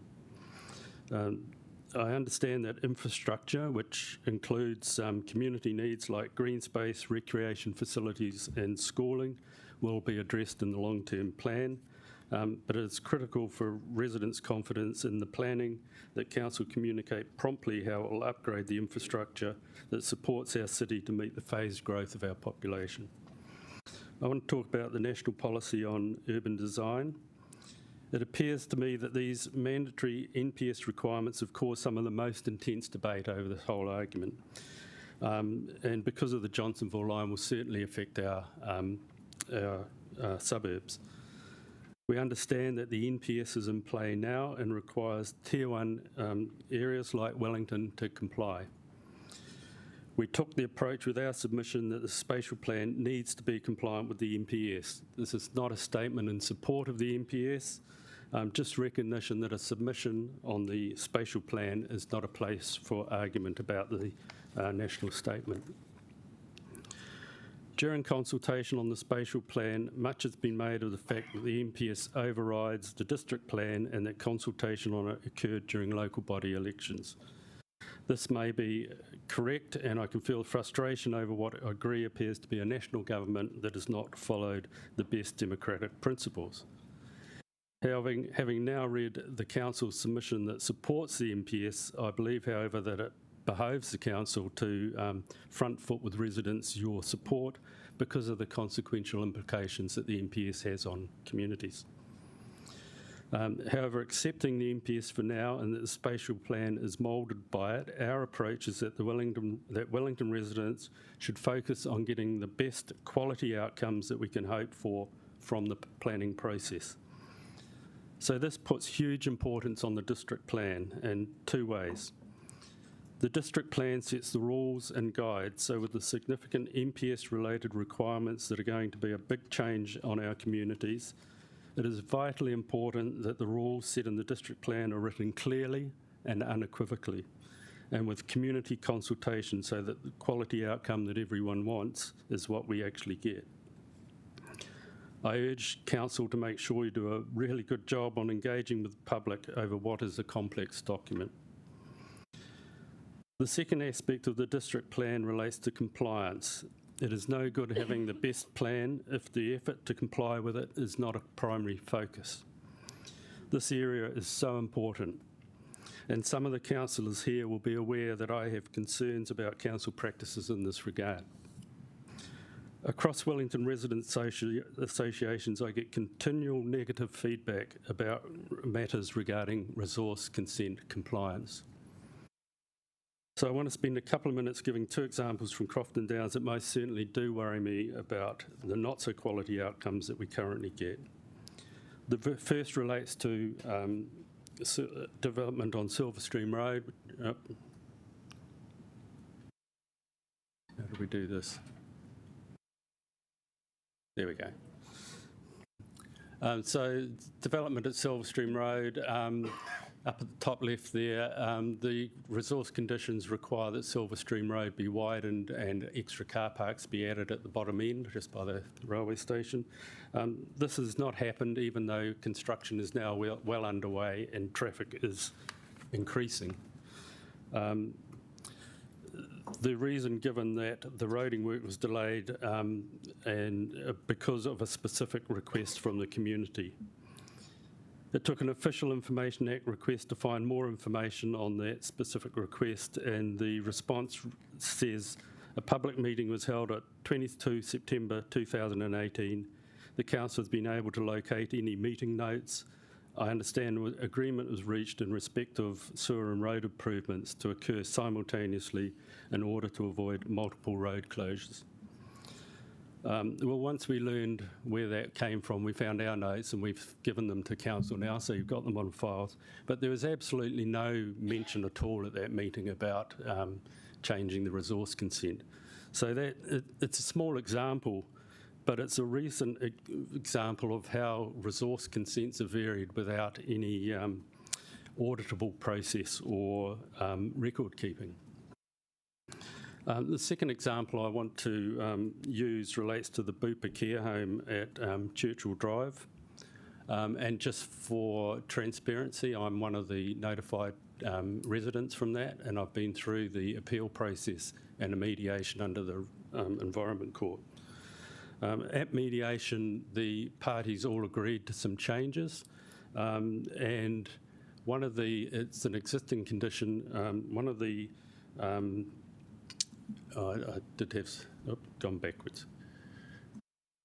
That's Bupa there. Look, so long as you have a designer that says that that building is in scale with its surroundings, then the whole process is skewed against residents.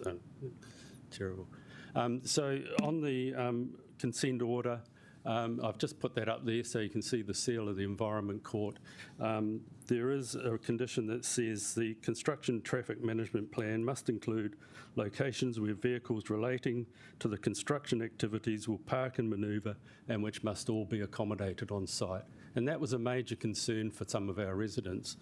Now, again, this has not happened. And just keeping it brief, the condition the reason given by the council compliance team was that the condition as a practice is not a goer, given the footprint the buildings are intended to cover and the health and safety implications of packing large numbers of vehicles within an active working site. This is going to have to call for an alternative. So despite all the parties agreeing, council, Bupa and residents, one of your officers is able to decide that this condition is not doable and come up with an alternative. So just in summary, a good quality outcome, whatever that means, will be dependent on clear and unequivocal rules set through the district plan with clear procedures for variation. It is residents' views that there is a lack of rigour in managing resource consent conditions, and this simply must be improved before we are faced with the much more imposing requirements of the MPS. Decisions around resource consent should not be made unilaterally and must follow a democratic process. Thank you. Okay, thank you. I've got a question from Councillor Matthews. Kia ora, Ian. I guess I just want to delve into that point, your central point, a little bit further. And have you got any sort of more specific recommendations that you think that we should incorporate into sort of consenting or, you know, to ensure that we have good development, you know, as a result of this plan? Respect the residents and include them in any decisions. I'm not sure of any variations to resource consents that benefit residents, particularly in a case like this, which has been to mediation. You know, there's a condition under the seal of the Environment Court. It's been agreed to by 3 parties. The council shouldn't be varying those conditions without going back to all parties. And by the way, people get upset when I say varying and saying it's consent discretion, which, you know, annoys me. Kia ora, Ian. Thank you for taking the time to come in today. Appreciate that. Thanks. All right, now my Dougal List, who is coming to speak to us on behalf of the Moir Street residents. Kia ora, Dougal. So, Dougal, you've got 10 minutes. There may be some questions within that time. Kia ora, councillors. Dougal List, Moir Street residents, along with Craig Forrester. Thanks for the opportunity to speak. We won't keep you long from your biscuits and afternoon tea. A number of us have made a submission on the spatial plan, over 20 residents from Moir Street, and we've been talking with each other. It's ignited the residents of our street and, in fact, our neighbourhood like I've never seen before. You're well aware of submissions on the pre-1930s rule. We're not here to talk about that. We're focusing on our particular street and representing those house properties up here. We've got a number of our fellow residents down the back as well. So just Moir Street, a little context for you. It's been recognised as one of the key coherent character areas of Mount Victoria. It's a small cul-de-sac, which is a key walking route from southern Mount Victoria and the tunnel through to the central city area. It was the gardens of the Reverend Moir and subdivided and developed from the 1880s. So most of the housing stock is kind of 1880s onwards. It's most of it very old, quite cohesive. There's 32 homes, which are a mixture of houses and subdivided flats and properties on that street, all 1 or 2 stories dropping down towards the central city area. And we border on the central city area, so we are very aware of that and bought and moved into the area in the knowledge of that. It's a diverse community of homeowners and renters, with newborns through to people who are over 80 and have been there for decades on the street. So just a few photos just to give you a kind of an understanding. So those are some of the typical types of houses on the street, and in behind them, that's kind of facing towards the north and west. The street actually drops down towards the central city area. So our backyards are below the street level and are roughly at the same level of the, what's the lowest point of Mount Victoria. So that's one of the key points is Mount Victoria is quite, Moir Street is quite low in relation to Mount Victoria. It is at the bottom of Mount Victoria. So we do have a number of issues that presents in terms of sunlight and three waters. So the big thing we'd like to raise is our primary concern. The spatial plan indicates 6 to 8 stories at the rear of our gardens. Quite different to any other location in Mount Victoria, and we'll come on to that. We are concerned that this will have significant adverse effects in terms of sunlight, character, streetscape, noise, privacy and wind.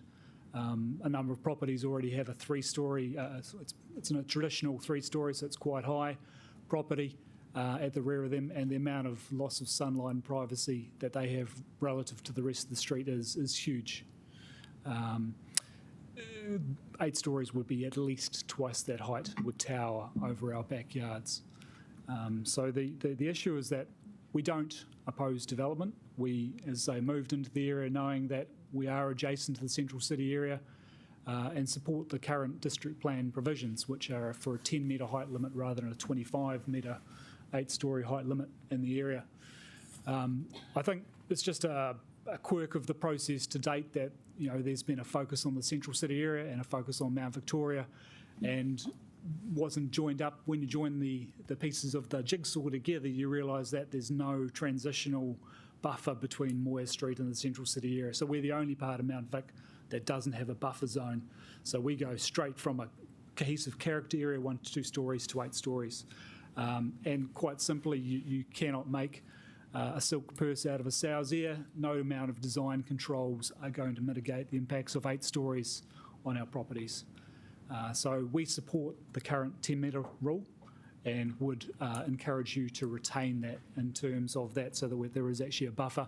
And it's not just the houses on Moir Street. It would have a direct impact on the houses on both sides of Moir Street and actually onto Brownfields Street as well. This would be a major barrier between Mount Victoria and the central city area. We've got a number of related concerns. I mean, that's the main thing we want to bring to your attention, really. So I think it's a quirk in the process rather than something that's intentional. There is some work that's needed to consider the suitability of Hania Street for intensification. It is one of the lowest parts of the central city area and lowest parts of Mount Victoria. When it floods, we get three waters issues. We get flooding of sewerage. I've had sewage flooded in my backyard 3 times because of inadequate council pipes connecting from the area. That's a major issue that needs to be looked at. I think there's a real opportunity with the spatial plan to consider quality public spaces and green spaces in the area. Yes, we have the Green Belt. Yes, we have the Basin Reserve, but there's a lack of good quality public places and spaces in the Te Aro Mount Vic area. And it's an opportunity to look at as well. And the other reason that we've kind of jumped and kind of reacted to this is, as you know, the spatial plan's quite conceptual, so there's a lack of detail on, is it 6 stories, is it 8 stories, how will sunlight planes be managed, that kind of thing. So as that detail gets developed, we're really interested in being part of that ongoing conversation as well. So in summary, and Craig may offer some additional insights here, but look, we really do support reasonable development. Unfortunately, some of the stuff that we've seen nearby along Home Street and Hania Street hasn't been great, but we know you're focused on achieving that, and we support that happening. The proposed heights will have major adverse effects which can't be mitigated. Design control is not going to do the trick and need to be rethought. So we do request that you retain the existing transitional height limits in Hania Street and just work with us in terms of the detail of that. Greg, further comments? Yeah, that's pretty much it, I think. And I think the only other thing is, as Dougal's mentioned, as far as the sunlight is concerned, we don't really know where the plan's going with sunlight. So it's not just the structures behind us, which for us potentially could be 8 stories, but structures that go up beside us as well. What happens with the sunlight on that if they're 3-story? We've got very narrow properties in our area, so that extends to a lot of Mount Vic as well. So I think that's right. So to pick on that point there, so you can see the south end of Moya Street borders not only that green area but also the potential pink area. So potential some properties in that southeastern south corner have got major development on 2 sides at least. Kia ora, we've got a Pātai question from Councillor Pennant. Thanks. That Dougal, question for you because you're a planner. And welcome back too, by the way. I guess, look, we want to get some intensification happening. So can you think of other parts of Mount Victoria that might be able to take it without some of the adverse impacts so that we're making sure that we are being welcoming whilst protecting what some of us value anyway? Yeah, look, it's going to be a little bit controversial, but, I think the conversation around the pre-1930s rule is the right conversation to have. There are some developments which have happened in Mount Victoria which have been really good. The corner of Brownfields Street and Pyrie Street being an example. Design done well in the right locations can be really good. But I think it's just kind of thinking about how that fits within the context of the area and making sure it's of an appropriate scale and location. You're wanting your street protected, so presumably you think other people should have that, but you can see some opportunities for development? Well, what I think we're saying, Councillor Pennant, is that we encourage development of an appropriate scale and size. Your process has recognised that Moya Street has a coherent character which is worth protecting, which will be destroyed by 8-story development. So on one hand, you recognise the need to protect Moya Street, and on the other hand, the current spatial plan provisions would completely undermine that intent. Kia ora, we're going to have time for one more part, I think. Deputy Mayor Free. Yes, I guess maybe this has been, but Heritage New Zealand said there is a need to consider the potential impacts on adjoining lower density areas, and I take it you would agree with that. Like they emphasised the need for transition. And would you accept that that could be the case even, or would you maintain still the 10 metre? Oh, look, absolutely. I think you're right on the money there, that we do need some kind of transition. you know, it's about thinking about appropriate scale and change from one building typology to the next, and how you manage that transition over the distance. So, for example, on the western side of Hania Street, that has got some fantastic big sites of car yards which will be developed at some point in the next 15 years. You know, we'd encourage those to be developed to a higher level than 10 metres, absolutely. Because that is where you start getting into the central city area, and you're just stepping away from the residential developments towards the high city. I think goes back to the intent of the current district plan of low city, high city, and building up into that kind of more intensive central Tiara area. All right, thank you. Thank you, Korua, for coming in. We are out of time now for more questions, but we're actually just going to have like about a 3-minute break. So any councillors who have any further questions could go and have a bit of a kōrero now. So yeah, we are back at 15:15 so that we can keep on time. This is really a stretch, wharepaku and a quick kai. See you soon.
We've got Jim. Councillor Pennant. Kia ora, Jim McMahon. Kia ora. And we've got Clive as well. Sorry, it wasn't on my other list. I'm just looking over at the computer screen. Thank you both for coming in. So you've got 10 minutes and there could likely be some questions. So if you want to leave a little bit of time, that'd be great. Thank you so much. Yes. Thank you very much for the opportunity. Push to talk. Is that right? Light on. There we go. Right. Thank you very much for the opportunity to present our submission on the spatial plan in person, as it were. And we'll cut to the chase. Basically, in general, we are in support of the plan. We think it is a very good step towards starting to build the frameworks that the city desperately needs to give a long-term perspective on the matters, on the things that need to be repaired, the things that need to be built, and so forth. What we've done is just quickly put together a summary of our submission, which I can pass quickly around. Half of those your way. Page 143. And some down this way as well. There's some there. But what we just quickly running through some of the key areas from our perception of the spatial plan. As I said, we see it's a framework rather than the blueprint. As a framework, it provides the necessary format that we can start to fill in the gaps with, rather than providing a long-term fixed perspective, as you were. It also provides that direction for the related plans, and also the information necessary to provide the provide the background for council policy. Whereas in the past there's been what we consider a lack of planning, which has resulted in the lack of vision and provision of the necessary community and investment in transport and urban infrastructure. This, we believe, is a step in the right direction to start to build or to correct those omissions.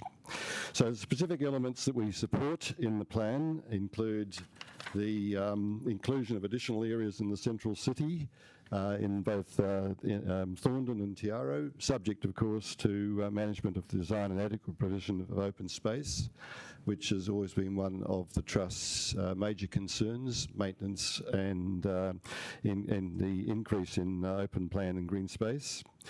Recognition of neighbourhoods within the central city, where differences in character should be encouraged to emerge. The concept of green ribbons, we heartily endorse that as well. We think that actually also ties in with the Trust's perspective in terms of creating corridors and view sites and so forth to make the city itself much more inclusive. The intensification opportunities in the inner suburbs, particularly on the main transport routes, some of these being long overdue, Adelaide Road and so forth. Certainly the Trust has pushed for those to be included in a much more detailed planning refinement. The refinement of the pre-1930 character areas to maintain the best of them, but easing off controls in areas which do not have high heritage or landscape quality values. The recognition of the 15 existing outer suburban areas and policies which seek to encourage their existence as community hubs. This has been mooted, I think, in the transport space, but this is the first time we've seen it being much more inclusive as far as from a community's perspective as well, so we heartily endorse that.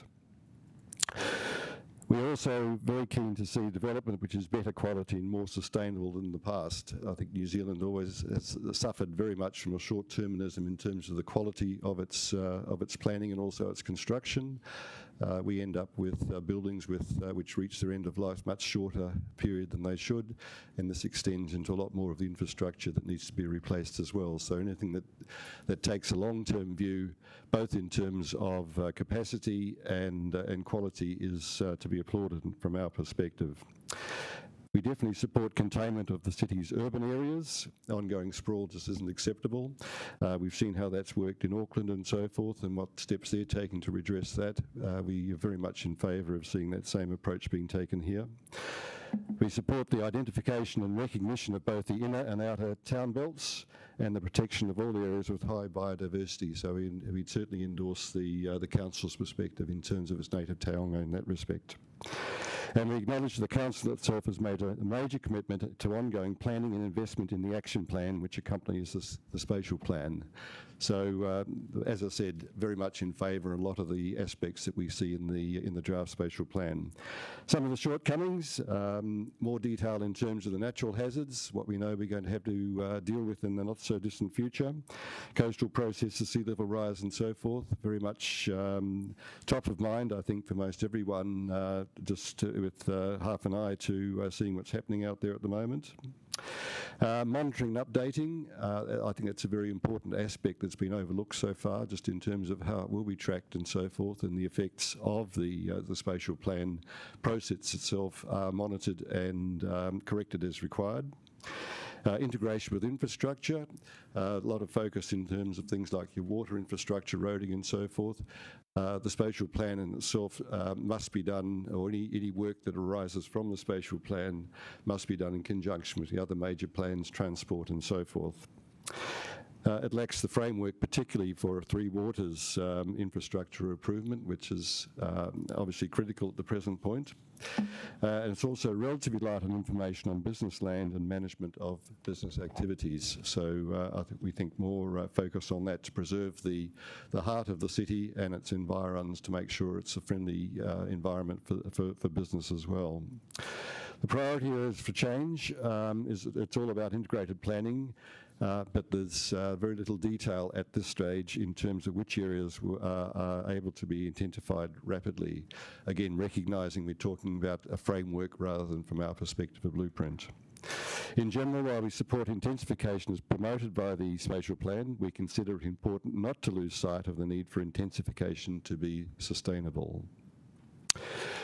And in keeping with the Trust's interests over a long period of time, we would like to see or recognise that ongoing need for protecting the city's existing green space, what's going to happen with Watts Peninsula, of course, the focus on biodiversity. Lambton Harbour, we have long regarded that as the jewel of the capital. It needs to be preserved at all cost. That needs to be, the whole Lambton Harbour plan needs to be refreshed.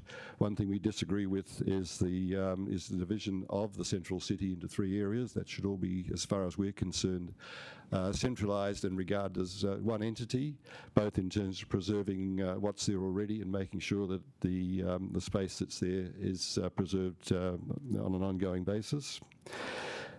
And I think one of the key things is to generate faith with the community by getting some of the projects up and running as quickly as possible.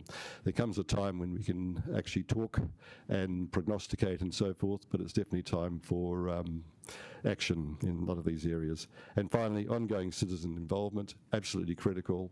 There are major benefits in working with citizen groups, citizens themselves and so forth, to test whether the process is working and it's going in the right direction. Thank you. Kia ora, I'm he pātai Mayor Foster. We've got a question from Mayor Foster. Thank you, Jim and Clive. Always good to see you here. Just the one you're mentioning about Lambton Harbour just caught my attention. Can you just sort of expand on that and what your concerns are there about?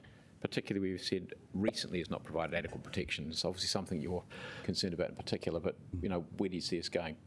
I think one area in particular that we have been working quite hard on with the Environment Court and other interested bodies is the actual Lambton Harbour, the historic areas around Lambton Harbour itself. They seem to have been left out of the Regional Resources Management Act, for example.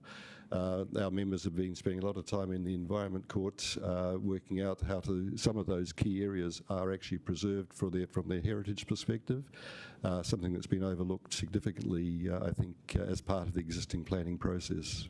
So which areas are you thinking of? We're talking about some of the wrap work, some of the wharving areas and so forth, some of the, as I said, historical components of the harbour edge and so forth.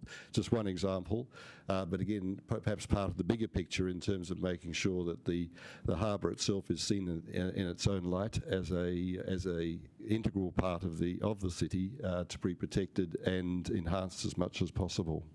Okay. Thank you. He pātai, Councillor Pennant. Kia ora, thanks for coming in. Just curious if you've read the Mckay report and what you think about the argument that that report just basically looked at architectural integrity, not heritage, and heritage is much broader, as I'm sure you know. Going to pick up on that one.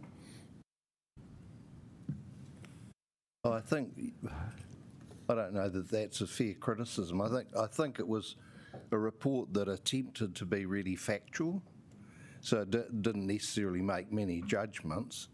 It was a documentation of what exists, and it was left to a reader to make judgment. I mean, just going back to Andy's question, one of the tensions on the waterfront is heritage on the waterfront is not individual items, it's more than that.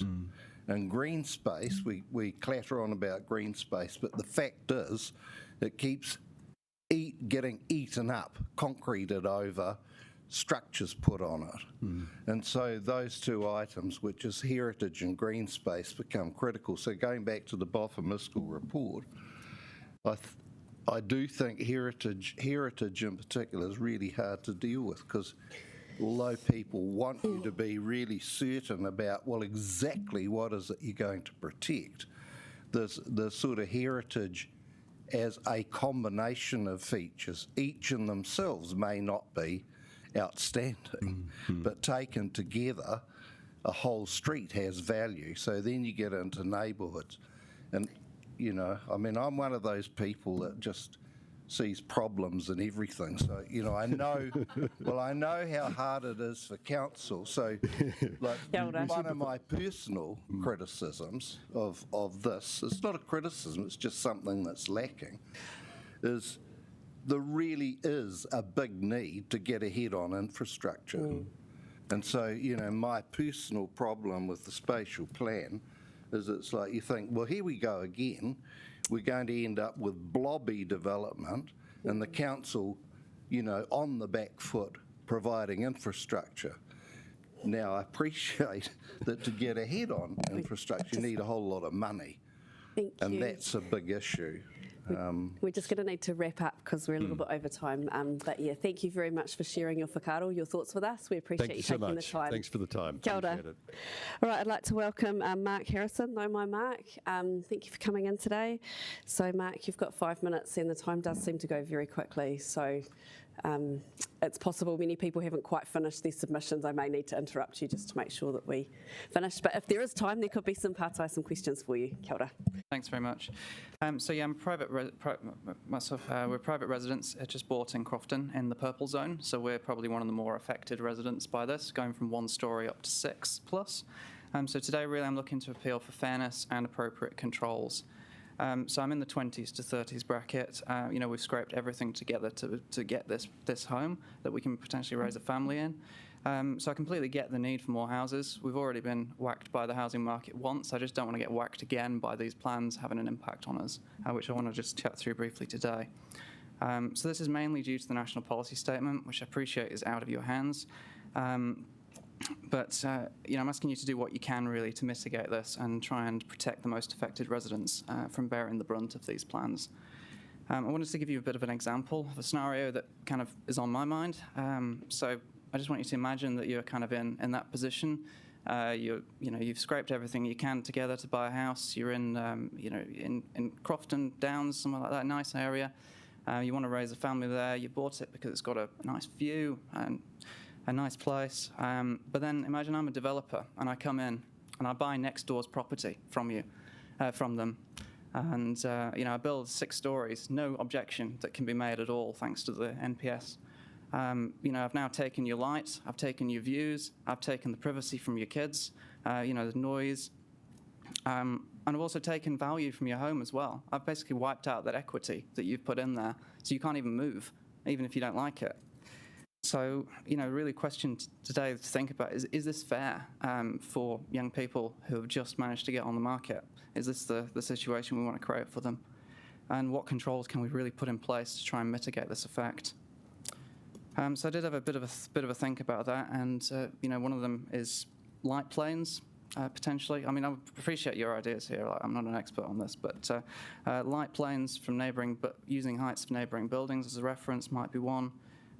Controlling where development is, buffer zones, and as a last resort, even equity sharing. It's like if there can be no impact, if there's no way of mitigating the impact on a neighbouring property, then get the developers to stump up, because why should they effectively steal theft of amenity from neighbouring residents?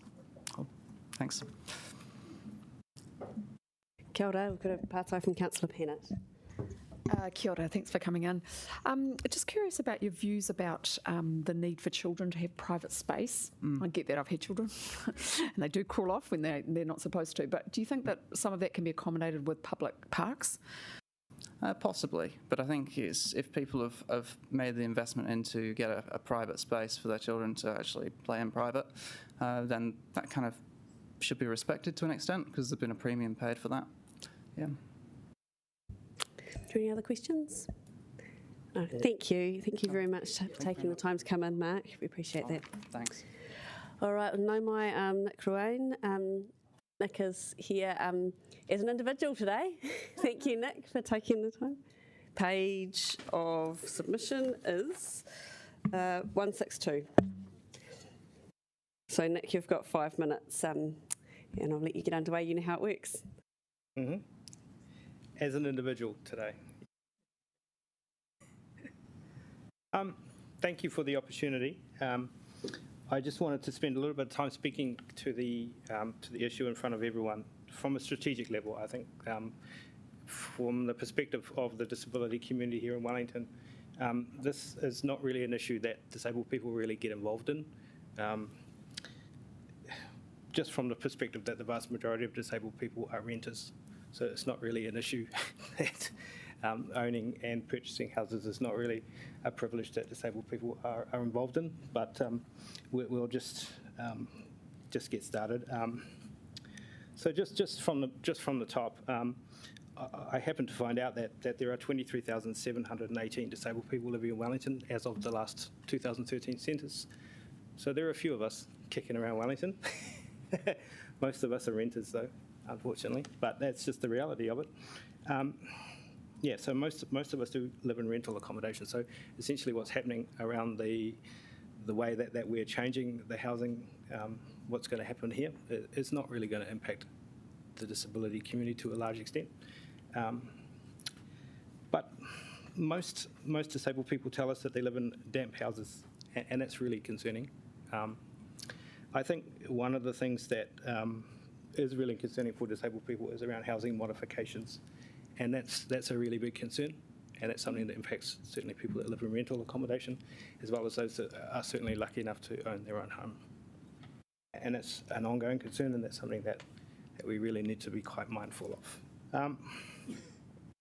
There was a point that came up for me when I was thinking about this particular presentation as an individual. I was thinking about the organisations that claim to speak for disabled people. And I was thinking that those organisations get a lot more time than individuals who are actually living with the experience of disability. So I just think it's quite important to make the point that organisations that claim a mandate to speak for disabled people, but that are actually staffed in the main, apart from our representative organisations, which sit in a separate category, get far more time to speak. And I think that's quite unjust, and some people would refer to it as structural ableism. So I think we need to reference that. But just getting to the main area of my submission, I really challenge council to think about the concept of universal design, because we don't see it within any of the documentation that was put out. And if we're going to get more disabled people into homes and more disabled people living comfortably in the flatting situations that they're currently living in, that's going to be quite crucial. Actually, it's going to be essential. I mean, let's be real here. You know, currently, disabled people, when they live in their current rental accommodation, they have to move out when situations present themselves that updates and situations around to do with making their flats warm. People have to move out of their houses into all sorts of situations that are not particularly pleasant. So I think we must have universal design principles within the whatever comes out of this process. It's just absolutely crucial. I was also troubled and also somewhat amused by the concept of well-functioning environments. I didn't quite understand what that meant. It didn't really, I didn't understand it from a disability perspective, because at the moment, our built environment is not functioning particularly well for disabled people.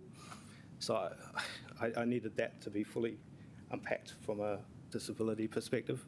And for me, that's quite well linked into the universal design concept and conversation. So I think if we don't have universal design, we don't have well-functioning environments. And at the moment, we don't have universal design. So how can we have well-functioning environments unless we have universal design?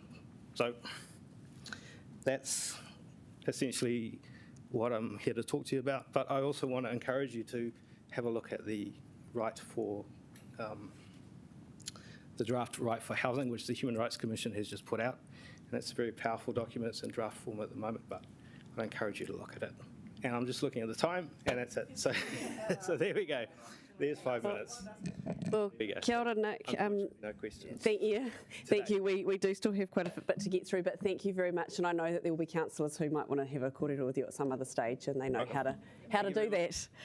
Kia ora. Thank you for taking the time, Nick. Thank you very much. Appreciate it. Kia ora. Well, no, my Guy Marriage, thank you for coming in today. Welcome. So, Guy, you've got 5 minutes as well. Yeah, kia ora tātou. Kia ora. So my name's Guy Marriage. I'm an architect. I'm a lecturer at Victoria University in architecture. I'm a resident in Te Aro. I work in Te Aro. So basically my whole submission is around Te Aro. I'm not sure how much focus there has been. Is this, this is ready to go? So I've just got a little presentation here. I've come to you both with a problem and with a solution. So I hope you can take this on board. So in 1999, this is the area of Te Aro that I live. All the labels in blue are non-residential functions. Probably can't see any of the words, but almost the whole area was light commercial, things like that. If we go forward to 2020, all those areas in red are now residential. So while Te Aro is sort of classified as being central area, in actual fact, it has become residential area, and I think that that aspect hasn't really been recognised in the legislation in the district plan, and it probably needs to be updated. Now, one of the aspects of this is that in suburban areas, as I'm sure a lot of your submitters will have been talking to you about, then sunlight access planes protect daylight and sunlight into homes. In Te Aro, of course, there is nothing to protect any form of daylight into houses. I've got the problem that I have is that I have a 13-storey building going up outside my window, which is currently proposed, which the council has endorsed. It hasn't been formally accepted yet. 13-storey building in the middle of Te Aro absolutely kills all life in the street. Everybody is trying to move out of our building. My flat is probably unsaleable. So as you can see, it's very closely tied in with the width of the street. And so because I live in a very narrow street, then what I'm arguing is that potentially the height of buildings on the north side of the street should be lowered. So this is a situation we've got with buildings where they're too high, so the people on the other side of the street are effectively condemned to live in darkness forevermore, which sounds like something out of Lord of the Rings. But and there's a very simple response, which is to restrict inner city building heights in relation to the width of streets. Like that. So I just want to take you through. That's the blue area, which is Te Aro at the moment, which currently has a blanket 27-metre or 6-storey height limit over it. And if we look closer at Te Aro, what I would propose is that you could have the red area is where you could have high buildings.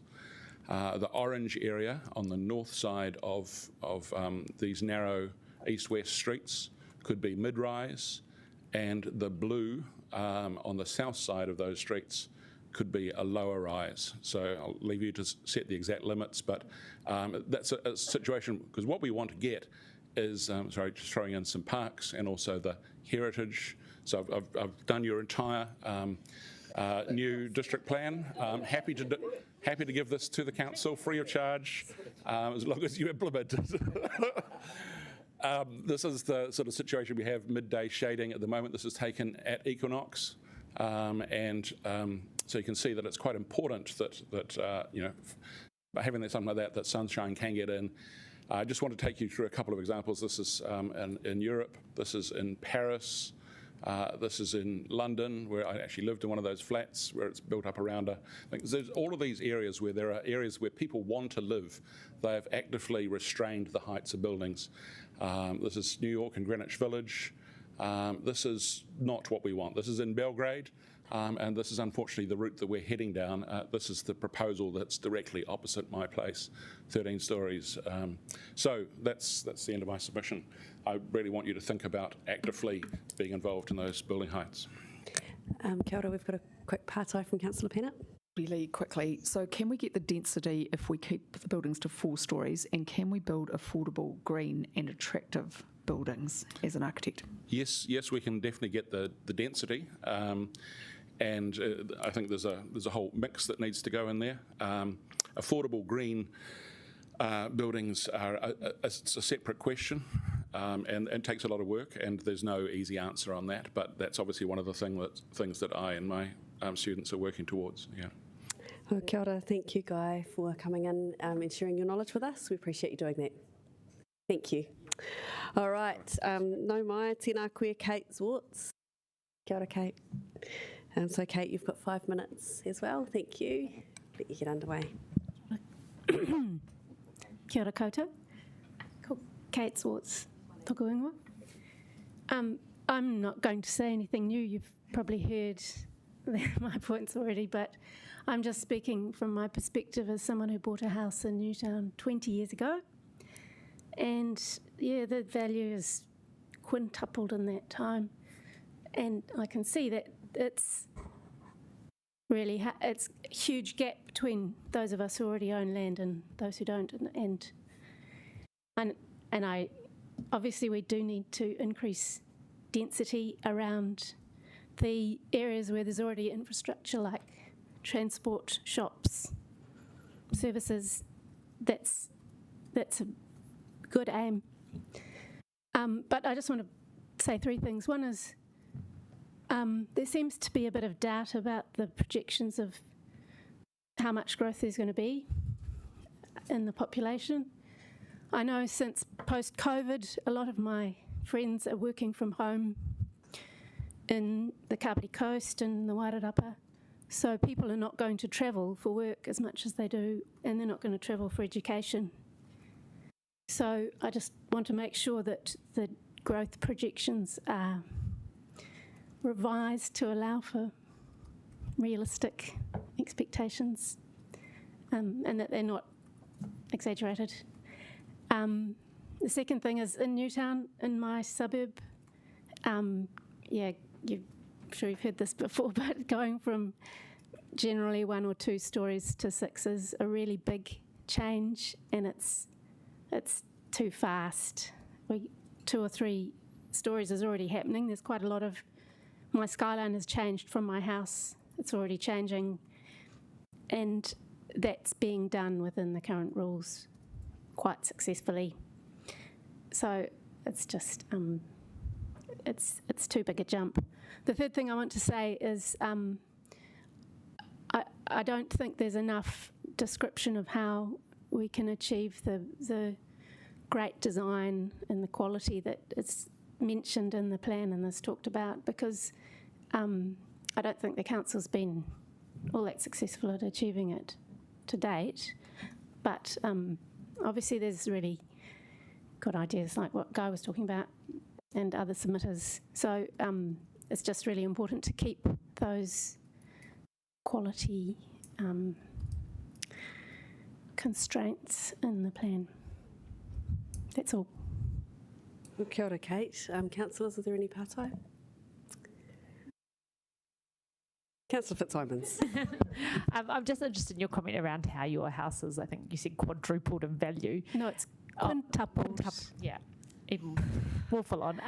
But so what do we do about the version of you now who's desperately trying to find a home? Like how do we solve this crisis if we don't start doing density close to amenities in the way that we're being suggested? So to me, I mean, I'm sympathetic to your arguments, except that there's this housing crisis and we're desperate, and the version of you now won't be able to get into quality rentals, let alone home ownership. So what do we do? Yeah, I think we do need to increase density. I just think that 6 stories over the whole of Newtown is too much. But 3 or 4 or some intermediate step, I accept there's really a need to increase the housing density. Sorry. Kia ora, Mef Foster. Yeah, look, thanks, Kate. Your comment that you made about making sure the growth projections are realistic, and we've had quite a few people comment also about infrastructure. If we were to say, look, our current thinking is that we expect this many people over 30 years, but we're not going to provide for everything for 30 years because we can't afford to do it anyway, is a graduated approach of saying, look, we're going to do this in the first 10 years and then probably this in the second 10 years if the projections are right. Is that a kind of way of doing it that might work? The danger being that it will probably end up picking on some places and others would feel like they're being let off the hook for a while anyway. You mean staging the processes? Staging, yeah. Well, I can't really answer that. I think it's really difficult to predict.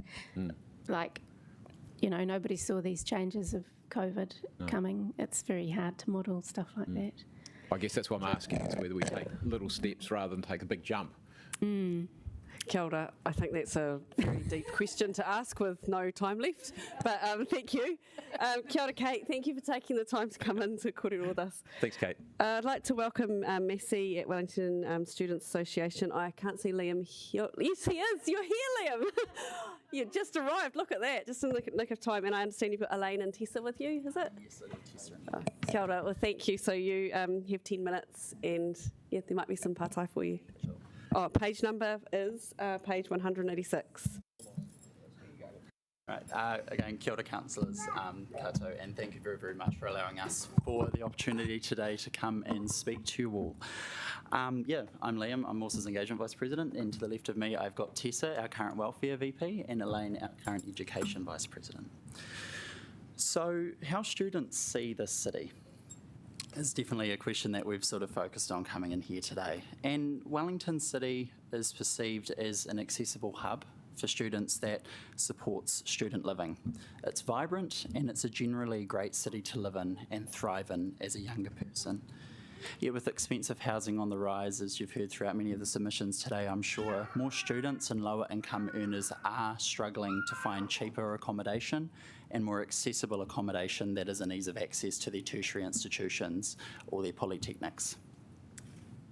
And to just provide some context about what students experience. As students, you all know that we're the only demographic that has to borrow to live, relying on course-related costs and student loans and all of those sorts of things. And to make matters worse, COVID-19 has seen a lot of students losing their jobs, often taking up those jobs in hospitality and retail, the ones that have been the most hard hit in the pandemic.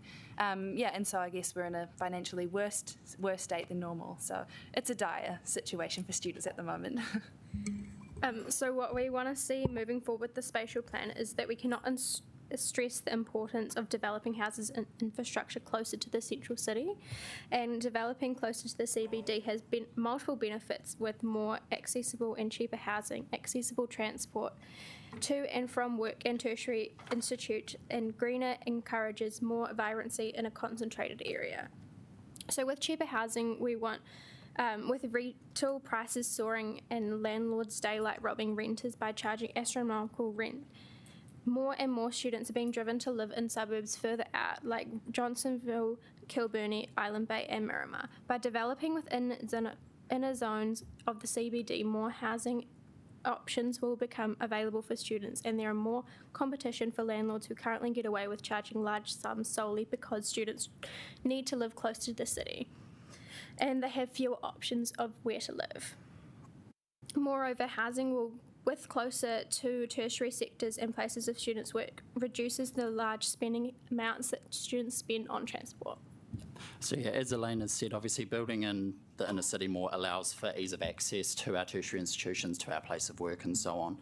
And as it was brought up before, a lot of us have been living and working at home. Well, obviously we all live at home, but we all work from home. Students are having to study from home.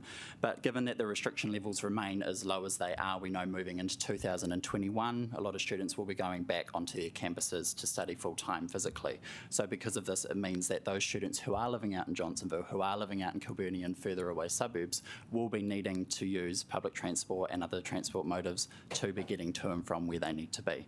So this is why it's really, really important that we see it here at Morsa that transport is made more accessible and cheaper for students and lower income earners. Now, while we do acknowledge that Wellington City Council isn't solely responsible for transport, that it is Wellington Regional Council, it's still really, really important as a council, obviously, and you'd understand, to be making transport options as accessible as possible to your citizens. So Morsa recently pitched to Wellington Regional Council on the idea of a gold card-like system for students and lower income earners. This idea is essentially that between peak hours, say 9 a.m. and 3 or 4 p.m, students are able to access transport a little bit more cheaper or even possibly for free as well. But again, going back, if housing and inner city development is focused on more within the CBD, then of course transport is going to be obviously less of an option. They'll be able to walk and cycle and scooter or however you to where they need to be. And because of this, it means that Wellington will become a greener city, and something that you have mentioned, of course, in your spatial plan. So if you guys want to be reducing the carbon emissions to zero by 2050 with a massive influx of 50 to 80,000 people, obviously building in the inner CBD, encouraging more public transport and greener transport options is a way to do this. But also more to see a greener city as one that has green spaces, and green spaces can be things like playgrounds, community veggie gardens, and you're bringing in that vibrancy into the CBD as well. You're encouraging students to come out of their apartments or what have you, studying in the open fresh air, which we all know is really important for the mind. But also this is a greener city as something like having better sustainable architecture as well.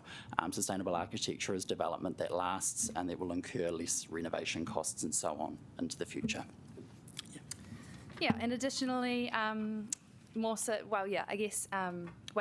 is known to be this really vibrant creative city, and Morsa alone represents 2,000 creative students through our College of Creative Arts, and we pride ourselves on that. But with this creativity and reputation of this kind of artsy culture comes the need to express their talent. And like I said, Wellington is known for this kind of vibrant, inclusive culture. So there's kind of a responsibility to ensure that creatives can flourish and survive within the Wellington region. By enforcing Wellington City as a creative and vibrant hub, the council will not only be boosting the economy by attracting more visitors here, but also giving creatives a home, community, and an opportunity to start and thrive in their careers. So just to conclude, Morsa would like to see Wellington City Council really focus on a few key things in the spatial plan, which includes cheaper housing that's more accessible for students. That's an absolute must, as well as accessible, cheaper transport. Those things go hand in hand, as we've mentioned, as well as a green city that has transport infrastructure that meets the demands of a city that wants to be free from all carbon emissions by 2050. It also means that a city with green spaces amongst it would be, with what would be a concrete jungle when developing denser housing, would be a much more vibrant place. So finally, Wellington City Council Wellington City is sold to many as a vibrant hub filled with creatives. And as a part of maintaining this culture, the council needs to strongly support creativity and the arts. Kia ora. Thanks very much. We do have some pātai. I think it's lovely to have you here representing young people. We've got a pātai from Councillor Paul. Oh, kia ora koutou. I'm actually at Massey now, I'm doing my Masters, so great representatives over there. Thank you. Yes, I was just wondering, one of the big concerns that we're hearing is that people are concerned that if there's like big apartment blocks and stuff that go up, that there'll be less like intermingling of communities and stuff. So do you have any ideas of how we can kind of counter that and make sure that there is that kind of interaction going on between different groups of people within those communities? Yeah, I guess that goes along with this kind of this hope that there would be continuing support for the kind of arts, cultures, and I guess within like the arts and creative kind of atmospheres. All of that kind of enhances community. I guess we see a lot of that within our own campus being such an artsy campus, and we see the long-term like benefits of that. So anything that enhances that, as well as like outdoor spaces, I think, like we mentioned, those are key for countering this kind of more dense idea. And having like green spaces and everything too, playgrounds and things obviously are encouraging families to spend more time in the CBD community vegetable gardens, getting out into the fresh open air and actually engaging more within the CBD as well is a huge part for every demographic, not just for students. Yeah. Councillor Calvert, have you got a partai? Thank you, and it's good that you still think Wellington's vibrant. So with obviously the spatial plan is about planning rules. It's not about actually necessarily the council building stuff. But is there anything else that you think that maybe not the city can do, but the city can do to work with other parties to enable better housing, the type of housing the students want around the university precincts? Because I take it from what you've said is majority of students do prefer to live in the inner city and close, so they don't have to use public transport. They can walk everywhere. But just wondering if you've got a view on what else. You definitely mentioned about sort of partnerships that you guys can possibly be making with other places to sort of get to know a little bit more about student patterns. And I think a really crucial part of that is working with universities. Obviously, universities have got a lot of university halls dotted around Wellington, especially Victoria. Massey's recently just opened up its 222. We'll be doing the 222 Willis as well. So I think it's working with universities and partnering with them to get to know student patterns, and possibly because if the students are providing feedback to their halls about the quality of the accommodation there is definitely maybe one thing. If there's anything else to think about. We've got another partai, Councillor Matthews. Kia ora, guys. Good to see you. I guess I just wanted to ask, we've been hearing a lot from existing homeowners about their concern that if we densify, that they will lose some of the amenity they currently have, that they'll lose some light or sun or, privacy. What are you, I'm sort of asking for a young person's view, what would you say to someone who is worried about what they're going to lose in order to get more housing into the city? I definitely will say from my personal opinion, this doesn't reflect Morsa, is that I'm a huge believer of building up. If you're going to be in a city that again will be seeing a massive influx of people coming in over the next 3 decades, I think it's really important to actually accommodate to that. If people are starting to buy privately owned properties now with the knowledge that they have of those plans, as far as I'm concerned, that's their issue. I think, that's my own personal opinion. Yeah. I want to empathise with them. I really actually appreciated what Guy brought before about there being alternatives, because I think things like sunlight and good living conditions is important, but it is just a different playing field, being a student at the bottom of the pile, not being able to even afford rent, let alone imagining buying a home. So we just have to accommodate people having homes in the first place before we can deal with anything else. I think that's what I'd say. Ngā mihi mai o hākia koutou. Thank you so much for coming in to share your experiences and your knowledge with us. Lovely to see you. Cheers. Nau mai, Robin Parkinson, representing Tawa Community Board. Robin's the chair of Tawa Community Board, and Robin, you'll have 10 minutes and there could be some questions. If you have some time for that, that'd be great. Kia ora. Tēnā koutou katoa. Hopefully I don't need to introduce myself. I would like to take this opportunity just to highlight and raise a few points that have already been made in our written submission. I understand you've had quite a few to read.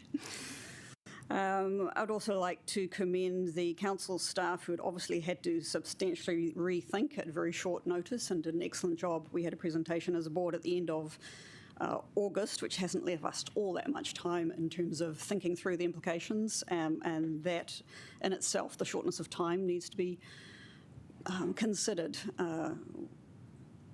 So one aspect that concerns me is that the national policy statement has not been well communicated or well understood by residents. Just this last week, I've had to clarify with council officers because we had feedback that people were considering that the 6+ stories area, the purple zone, was going to be a mandatory 6+ story for Tawa.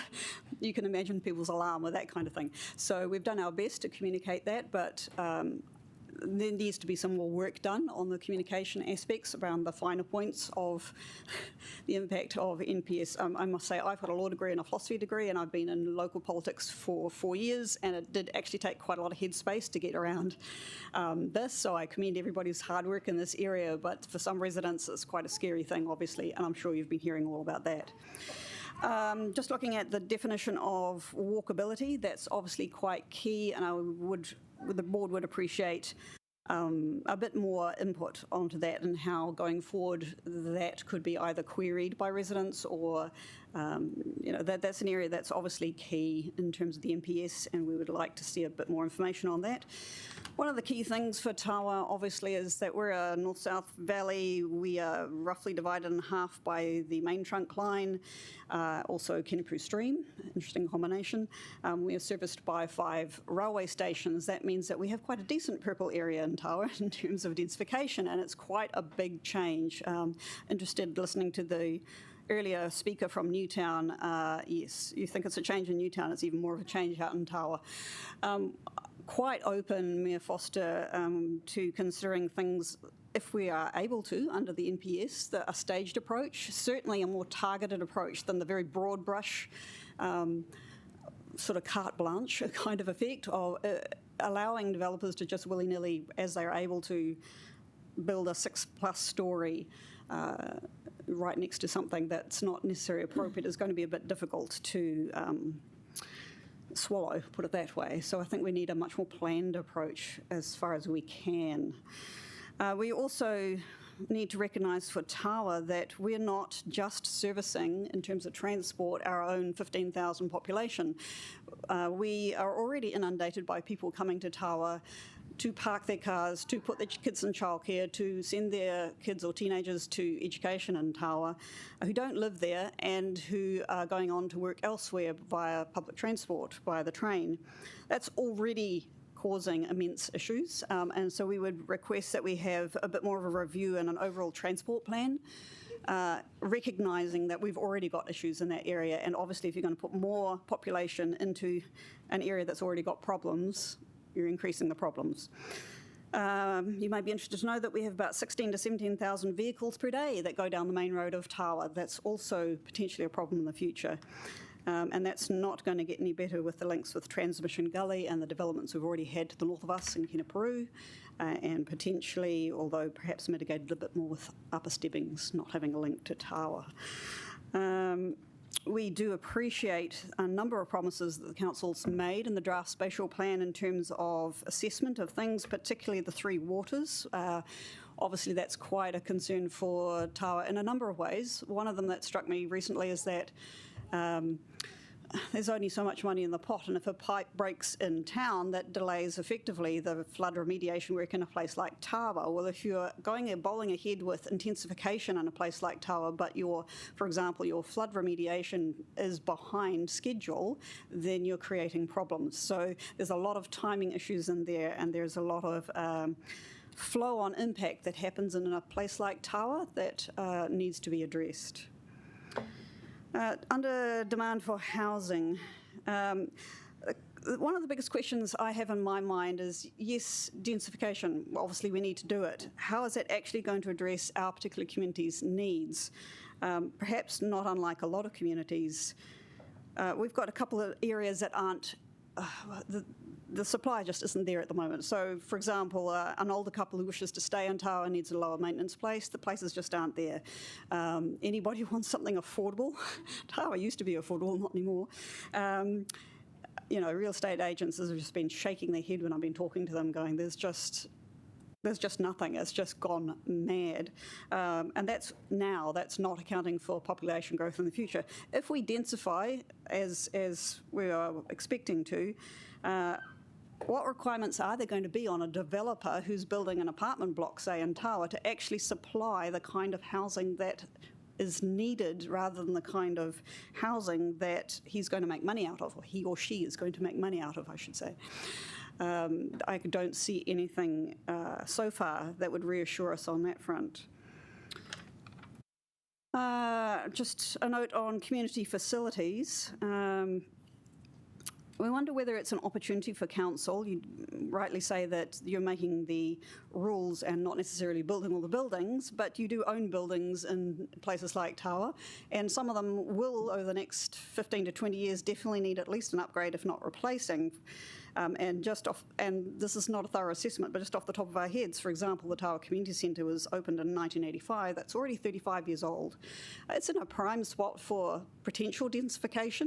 Is that going to be looked at? Would you look at a partnership with the developer to do mixed use so that the council itself could be doing the mixed use? You could have council facilities on the bottom that are actually designed for the population needs, and then have actual housing to meet actual housing needs above it, that kind of thing. I'm not saying that particular site is the best for that. I'm just saying that kind of assessment should be taken place if the council is going to be taken seriously in terms of other developers needing to do the same.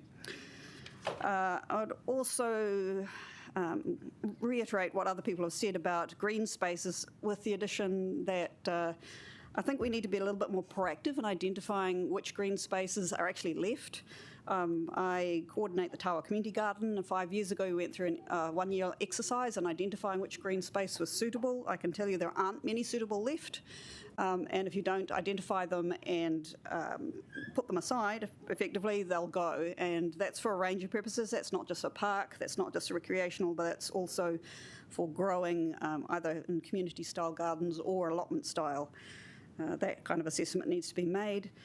We note that the council's promised to make a urban tree assessment to protect existing trees. There's no mention of the fact that some streets have no trees at all and very little gardens because they happen to be ex-rent or current state house rentals and the like, and we all know the benefits of simply walking past trees is actually well established by research. We'd like that to be extended to include whether trees are actually already needed.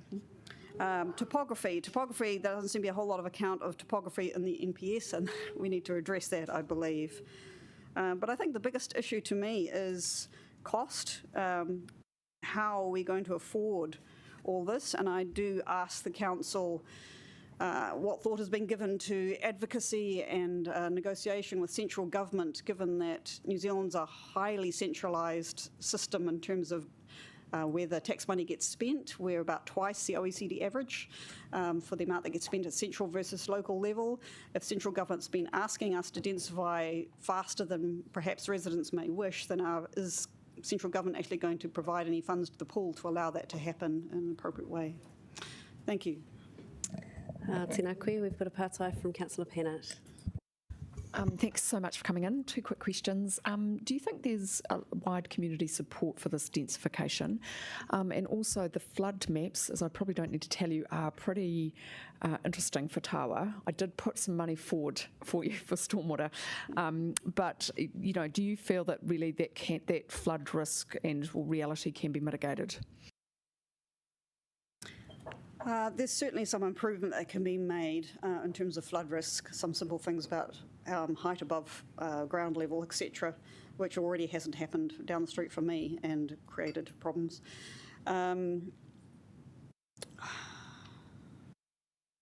Yeah, I mean, I'm not an engineer. So, and in terms of your question of wide community acceptance, I think there's probably a wide community confusion and alarm, to be honest. I don't think it's been enough time, and I don't think there's been enough communication. We did ask as a board for further resources, and we were told there weren't, which is understandable, but if things want to be communicated well, you have to put resources into it. And for an area like Tawa, we are going to be a high impact area compared to other areas. Well, tēnā koe, Robin. Thank you for taking the time to come and kōrero and share your experience with us. We appreciate that. Kia ora. Nau mai, James Barber. Welcome, James. Kia ora. Thank you for coming in. You've got 5 minutes, which will go very fast. If you do have a minute spare for questions, there may be some. But yeah, I'll let you get going. Okay, kia ora koutou. First off, thanks very much for the kai. It's nice to have a family-friendly space, at least as family-friendly as a council consultation can be. I'm a stay-at-home dad at the moment. My partner's recently taken a job at Parliament, so that's I'm a bit shabby. Came straight here, as you probably just noticed. So our story, my partner's just made a quick note here, which is that, of course, both of us are from relatively well-off middle-class backgrounds. In terms of my family history in Aotearoa, it goes back to miners and farmers on the west coast. They moved sort of to here, after World War I, I think. Since then, we've been pretty much Wellington-based, sometimes Kapiti Coast. So in terms of our story, we had our first kid in a rental in 2016, about a month before Alfie was born. We were told that the place was being sold. Then we moved into another place, Millwood Street, and this is all Newtown, in 2017. We had a fixed term, so we were able to stay on to the end of January. Then we were there for a year before moving to a place in Haropi Street. We actually got very lucky with Haropi Street. We're paying $3.80 a week, which is dirt cheap for a place where we were renting by ourselves. We also got very lucky. My parents gave us a chunk of cash. So some of you have probably already read my story on the Wellington Scoop. So we bought a one-bedroom apartment last year. I was a teacher at the time. That was $290,000, so we live there. I sleep in the top bunk, Alfie sleeps in the bottom bunk, the baby sleeps in a cot in the bedroom, and Francie sleeps in the living room. Now, in terms of that, if we can't find anywhere bigger, our expansion plans are to buy a caravan and move it onto a car park, which is, to be honest, doing better than some of our friends who are planning on moving into a tiny house and they have kids. Another bunch of our friends have already moved into a tiny house and they have kids. And as I say, this was with our parents giving us a chunk of money. First off, and I don't want to alienate the Labour Party councillors here, but it looks fairly clear that the government is not going to do what is needed on housing. So it will be up to the local bodies to do that. This spatial plan is not a comprehensive solution, as I said in my submission. You can't solve all the problems by thinking that the market will come in if you get the settings right and solve it, because it hasn't. I guess in addition to that, in terms of some practical stuff, so as talk about open spaces, green spaces, all of that is of course very important. So I guess first off, to backtrack, I'd say that you guys, in addition to the spatial plan stuff, which is important, need to plan more council housing. If, as you say, the projected growth rates of the population are big, then the projected rates will increase as well. So there is your money. In addition to that, so community spaces. So yeah, community spaces in areas of growth. So yeah, that's really important. Say with lockdown, we got lucky because our place is across the road from the green belt. It's down the road from a park. That's how we survived lockdown, and that's how we survive at the moment. We go outside. We start in the morning, try and leave before about 9, come back 4-ish to settle in. It's not somewhere where you can stay during the day when you have kids. So yeah, investment in community spaces. So you'll need more playgrounds. So for example, Adelaide Road, if we're talking about, and there's been a push for developing Adelaide Road for some time, and it hasn't really worked, but that's an excellent example where there's basically no community space nearby. There's, I think, a tiny park behind Pizza Hut. And when I say tiny, I do mean tiny. It's even more pathetic than NZTA's demolished pizza shop across the road from the Basin Reserve, that little area they've landmarked for the flyover. Yeah, so there needs to be increased investment in community spaces. Sorry, I don't have left any time for questions. Well, kia ora, James. Thank you for sharing your experiences with us and your thoughts. We appreciate you taking the time to do that. I know that's a juggle when you're caring for children as well, so thank you. Kia ora.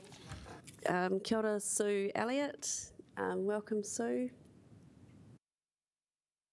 So you also have 5 minutes, and where there may or may not be time for questions within that time. Kia ora. Glasses on. Kia ora koutou.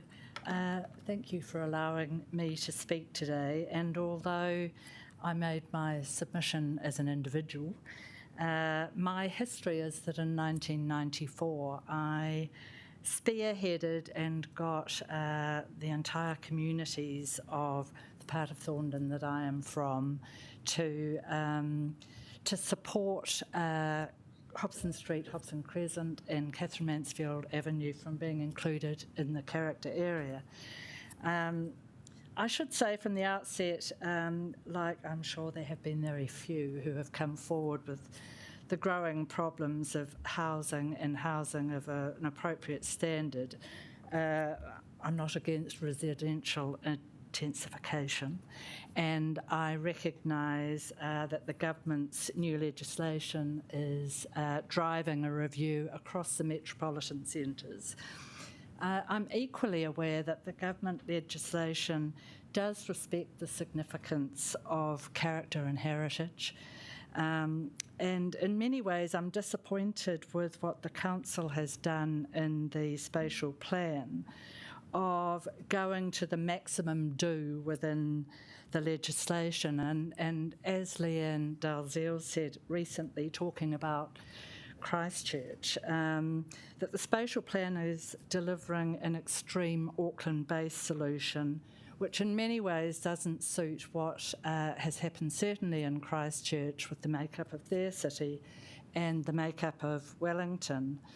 I equally recognise that all cities must be organic and grow to meet the needs of the residents, both physically and also in the myriad of intangible ways that make cities increase the livability of a city. And I think through many of the many councils, previous councils, have been successful in maintaining our city's character, particularly within the inner city suburbs. Under the current protections, residents have recycled and reinvested to the point where Wellington has developed a strong sense of city, neighbourhood, place and character in the inner suburbs. I equally see no reason to keep pre-1930s buildings where deferred maintenance has made them uninhabitable. Today, as was my submission, though, I want to talk about the Thorndon character area in particular, and Hobson Street and Hobson Crescent as part of that character area. The houses in these streets reflect quite an unusual story for Wellington in that they reflect the boom of the 1880s, when the city actually for the first time became a burgeoning city business centre. And in this new town, probably not a city by our standards now, it established itself and had a merchant class and industry, and these streets reflect that part of Wellington's history, other than the original working cottages which are in the rest of the Thorndon character area. They collectively express the character of an era in our city's history. The area I'm talking about has changed over time and has survived the ravages of time with the motorway development. However, the two streets that I want to focus on, Hobson Street and Hobson Crescent, stand largely intact. The merchant class moved out with the increase of the railway and the coal-fired engines, so the large homes became multi-dwelling residences and homes as they were when I first moved in, actually. But they continue to provide an architectural continuum and historic continuum for the city. And whereas I know the spatial plan holds the place open for specific buildings, they lose their force when there's an entire community of buildings which share a common history, which is what happens in the two streets I'm referring to. I believe the special character should be provided with ongoing protection. So I would like to see Hobson Street and Hobson Crescent remain included in the sub-area, or at least provided within a city status. Because what's going to happen going forward is that the heritage value in this streetscape will disappear, and it's largely still there because there have been existing developments, but they have been done with the streetscape in mind, or the Hobson Court would be the exception to that rule, but it's set well back and on a large area of land. What else do I want to say? The new buildings on the street, including the German and Australian embassies, have all remained within the 4 stories, set back from the street and taking consideration of the streetscape to sit comfortably within the over 45 dwellings that all predate 1925 and all form a part of the streetscape of those streets. In many ways, the circle is moving around. A lot of those big dwellings have been made into single homes, and they are now being converted back into multi-purpose dwellings. And I don't have any problem with the organic nature of an inner city suburb, because the streetscape has remained and it's enabled it to revolve with the needs of the population. I should also just say... Thank you, Sue. We are going to have to stop because we've just gotten well over 5 minutes now.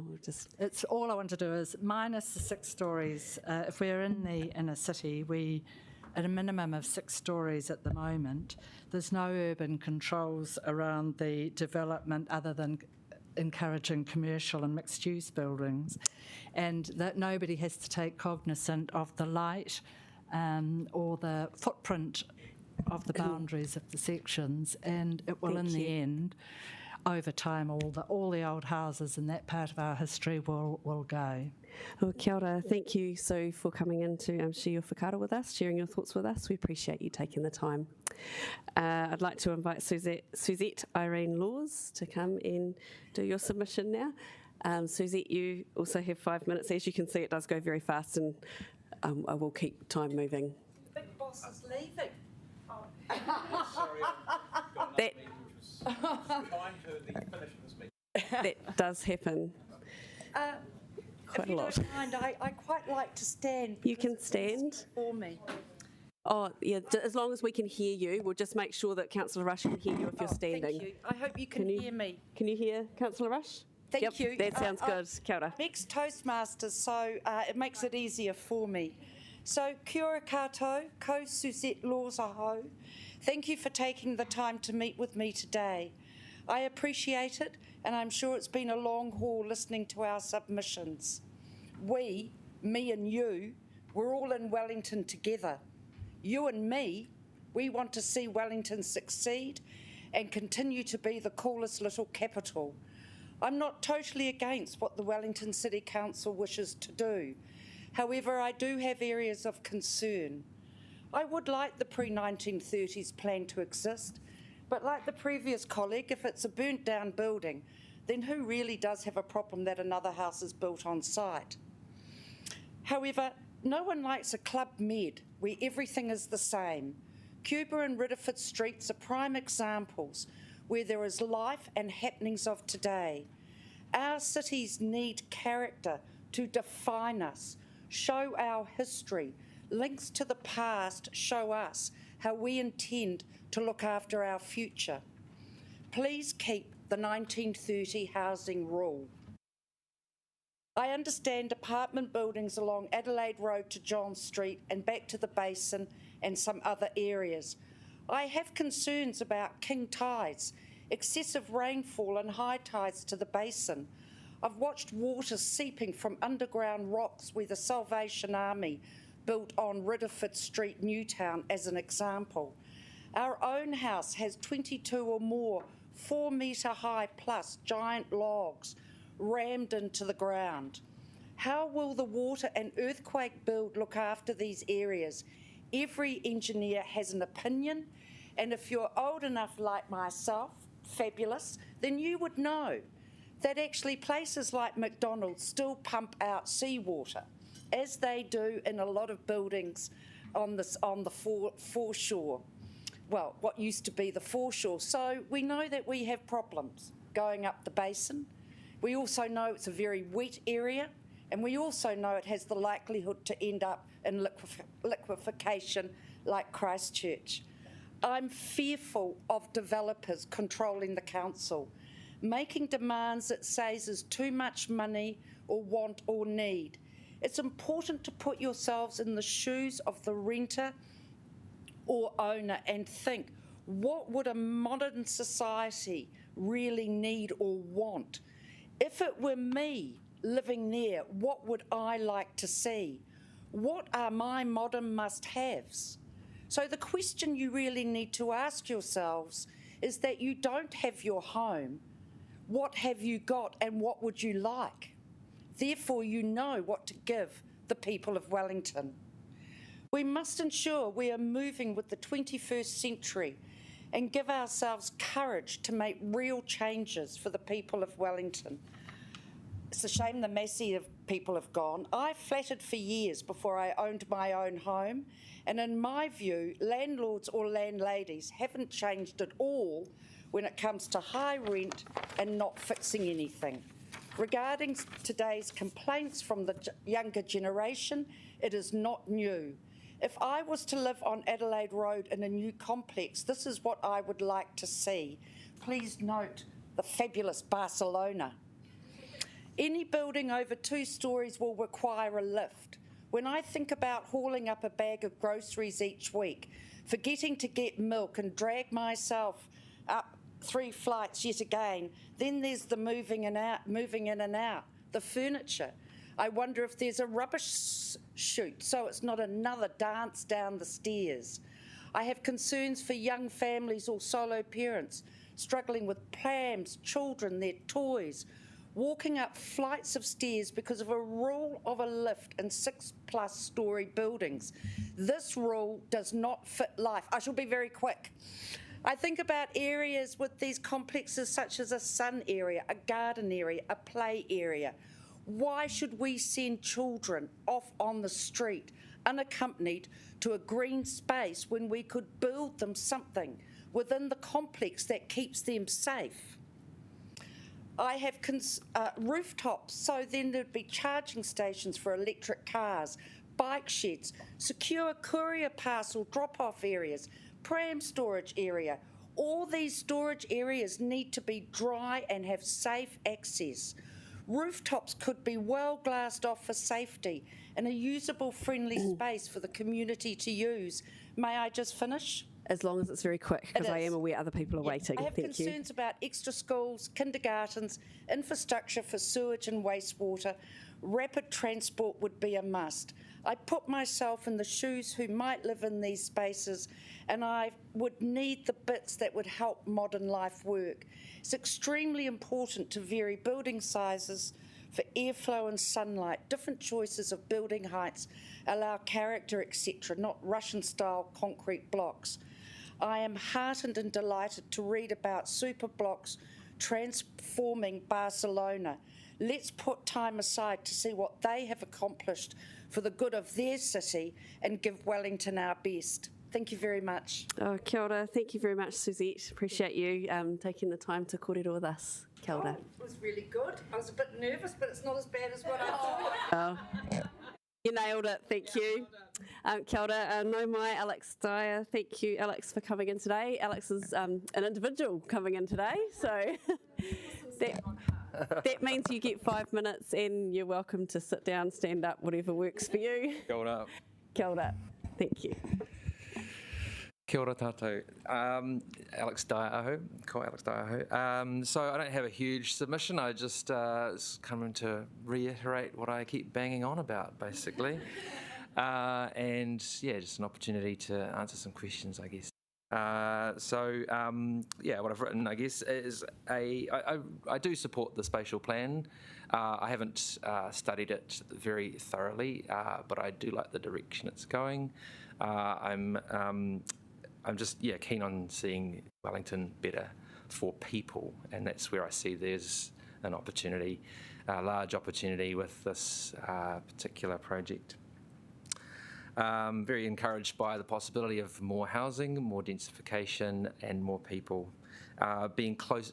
Being close to community centres. That's the key thing. It's not about more people.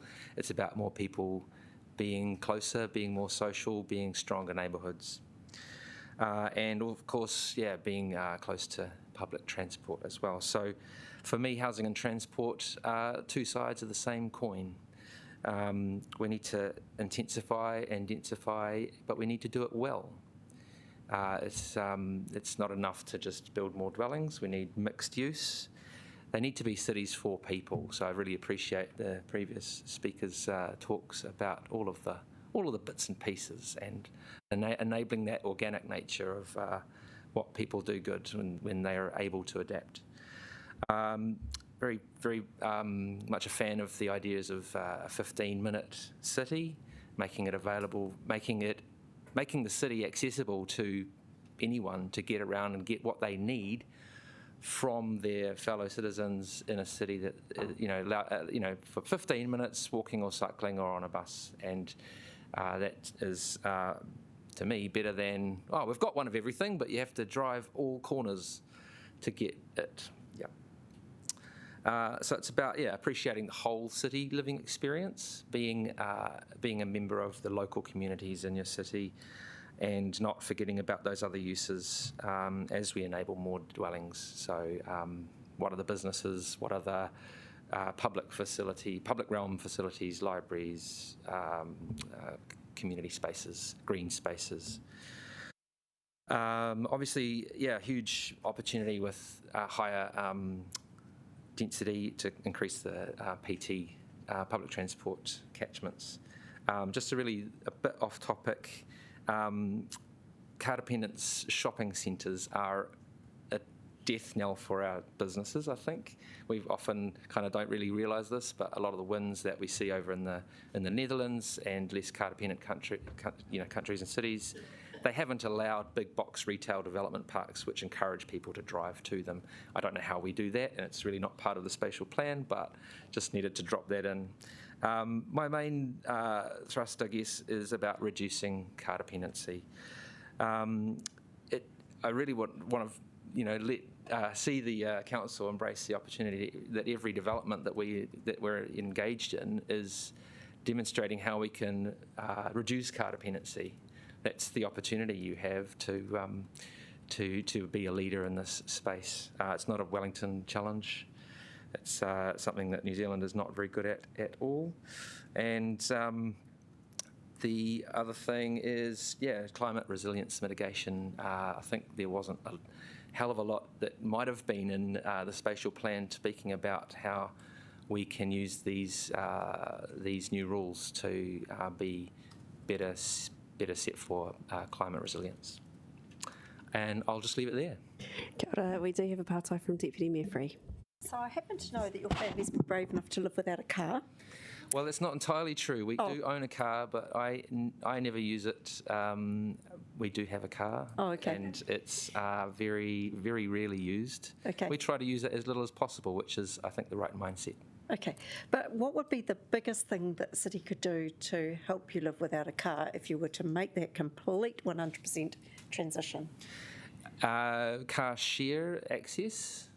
I'm not against car share. That's like a good way to use such a tool. It's the private ownership that is the real kicker, where you feel like, I have to have access to it, and then you own it because then you have confidence of access. But I believe that will be the most sort of enabling of taking away cars but making cars still available.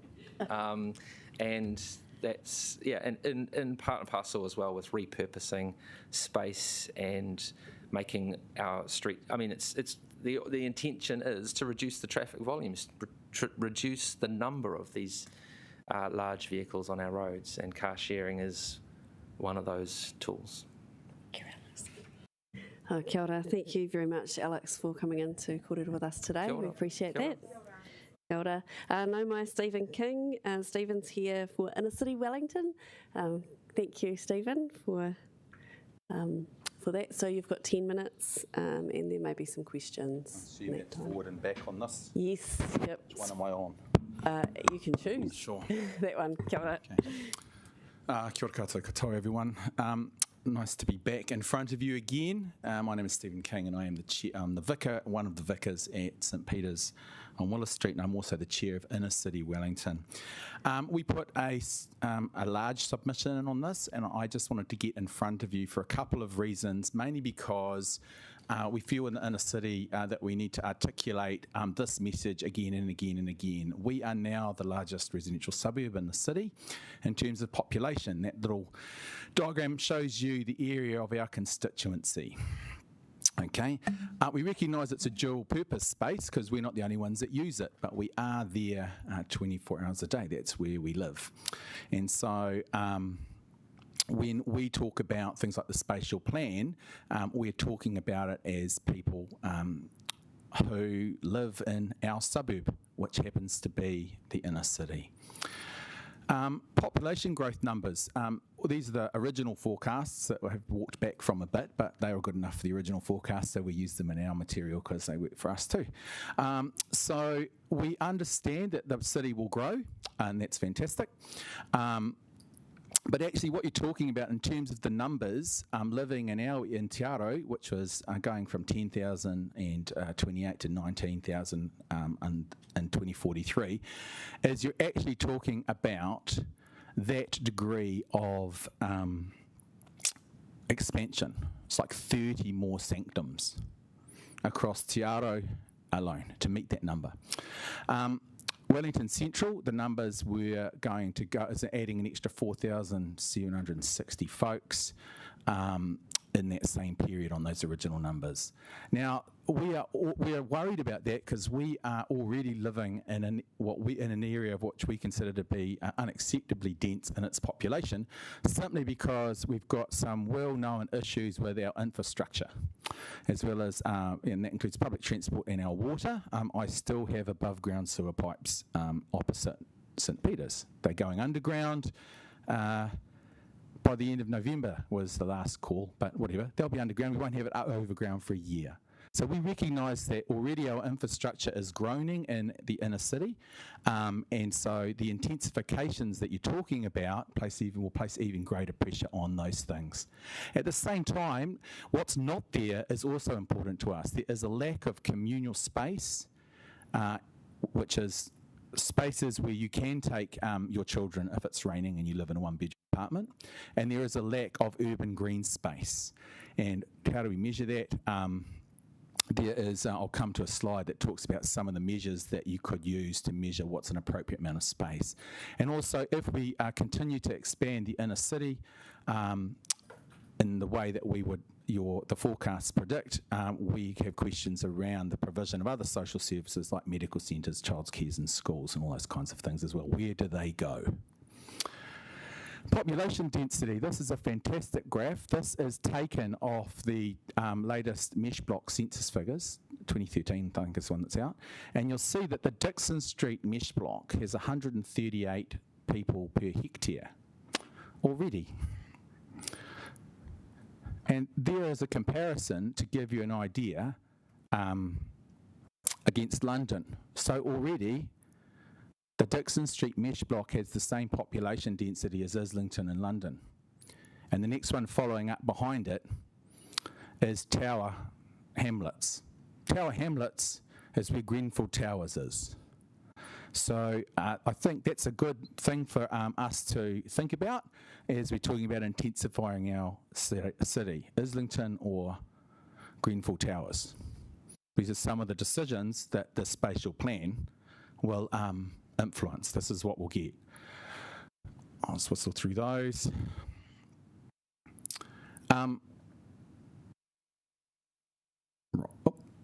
Where did we go? Inner city, here we go. Our concern is that the ongoing development, whether spatial plan included and what's coming forward in the next district plan, that there needs to be some actual connection with the provision of green space and the other associated social infrastructure that's needed. So developments just can't go ahead, and we can hope that our pipes can catch up, or that somehow green space will be found. We need to be ensuring that we're creating some mixed height development within the city to prevent that high canyon wall effects that we certainly see and starting to see in Victoria Street. We're also concerned about the type of communities that this plan will encourage. We need to have, for it to be a vibrant, healthy community, like any other suburb, it needs to reflect a cross-section of both socio-economic groups and age demographics. There are some global development goals that are included in the executive summary of our submission that lay out some of the key aspects that sustainable global urban development should support. So those are the mandated UN standards. Let me just rip through here. So here's some nice pictures of urban development from cities around the world. Auckland's in there, so it's not just Barcelona. Here's my neighbourhood. That's Victoria Street. The top is Victoria Street right now, and yes, the other side of Victoria Street has a tree.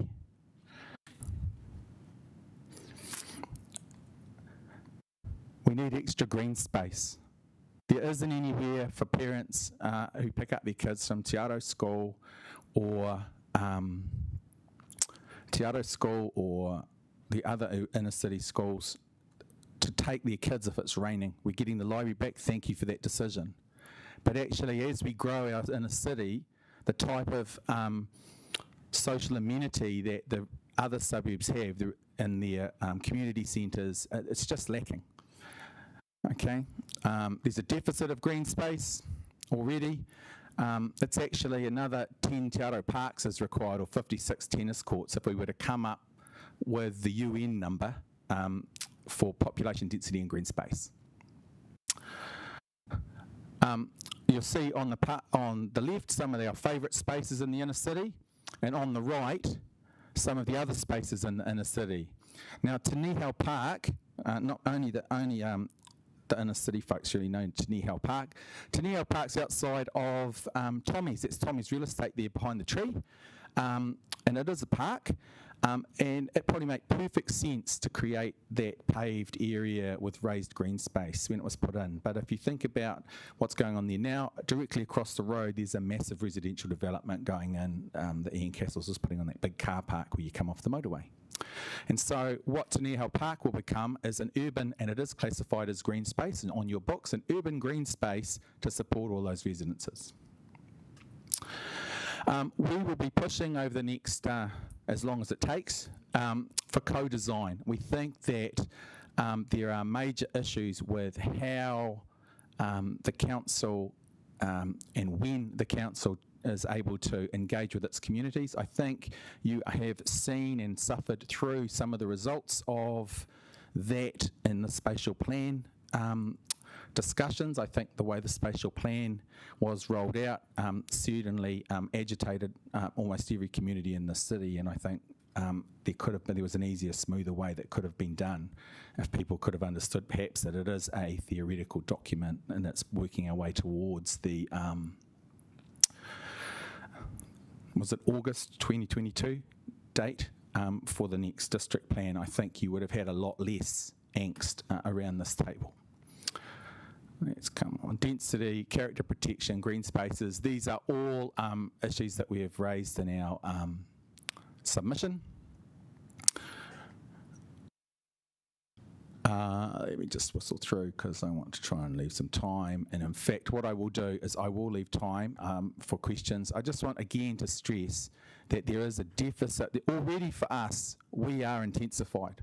And building use will change rapidly as if work practice changes rapidly. So there's a lot of conversions already. So thank you for taking the time, and I commend our written submission to you. Thanks. Kia ora, we've kind of not got much time for a question. Can you make it very quick, Councillor Pennant? I was just interested that you thought it wasn't such a great idea to have commercial space on the ground floor. We've usually supported that to activate space. It depends on, if that's all there is on your streetscape, commercial space, it's very limiting to those of us who live in the city. So if after 3 o'clock in Victoria Street, where all those, Willis Street, where all the students live, after 3 o'clock there is nowhere for you to go. It's not a bar or a cafe. And most of the cafes close at 3, by the way. I can list the ones who are open at 5. So there's a challenge for that. That doesn't assist the community's functioning if it's just commercial space. Okay. Well, kia ora, thank you, Stephen, for taking the time to come into kōrero. We appreciate that. All right, well, we're up to the recommendations now, which are fairly simple for the hearings today. So I move the motion that the recommendations be in the officer's report, which is to receive the submissions today. Do I have a seconder? Thank you, Councillor Pennant, and just to thank the submitters for taking the time to come in and speak with us. We appreciate that that's precious time and that people are giving that to us so that we understand the community perspective. So is there any debate? Only that you take it all on board. Sorry, that's for around the table. Kia ora. Right, so that being that there's no debate, I will put the motion, which has now been moved and seconded, and voting is open.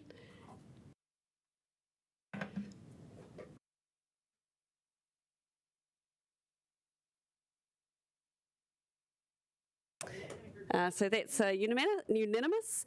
So ko mutu I tēnei hui, e tui te karakia mutunga. Unuhia, unuhia, unuhia ki te uru tapu nui. Kia wātia, kia mama, te ngākau, te tinana, te wairua, I te ara takatū. Koe ara e rungu, airea aki ki runga. Kia wātia, ai rā, kua wātia. Kia pai tupu. Have a good afternoon, everybody.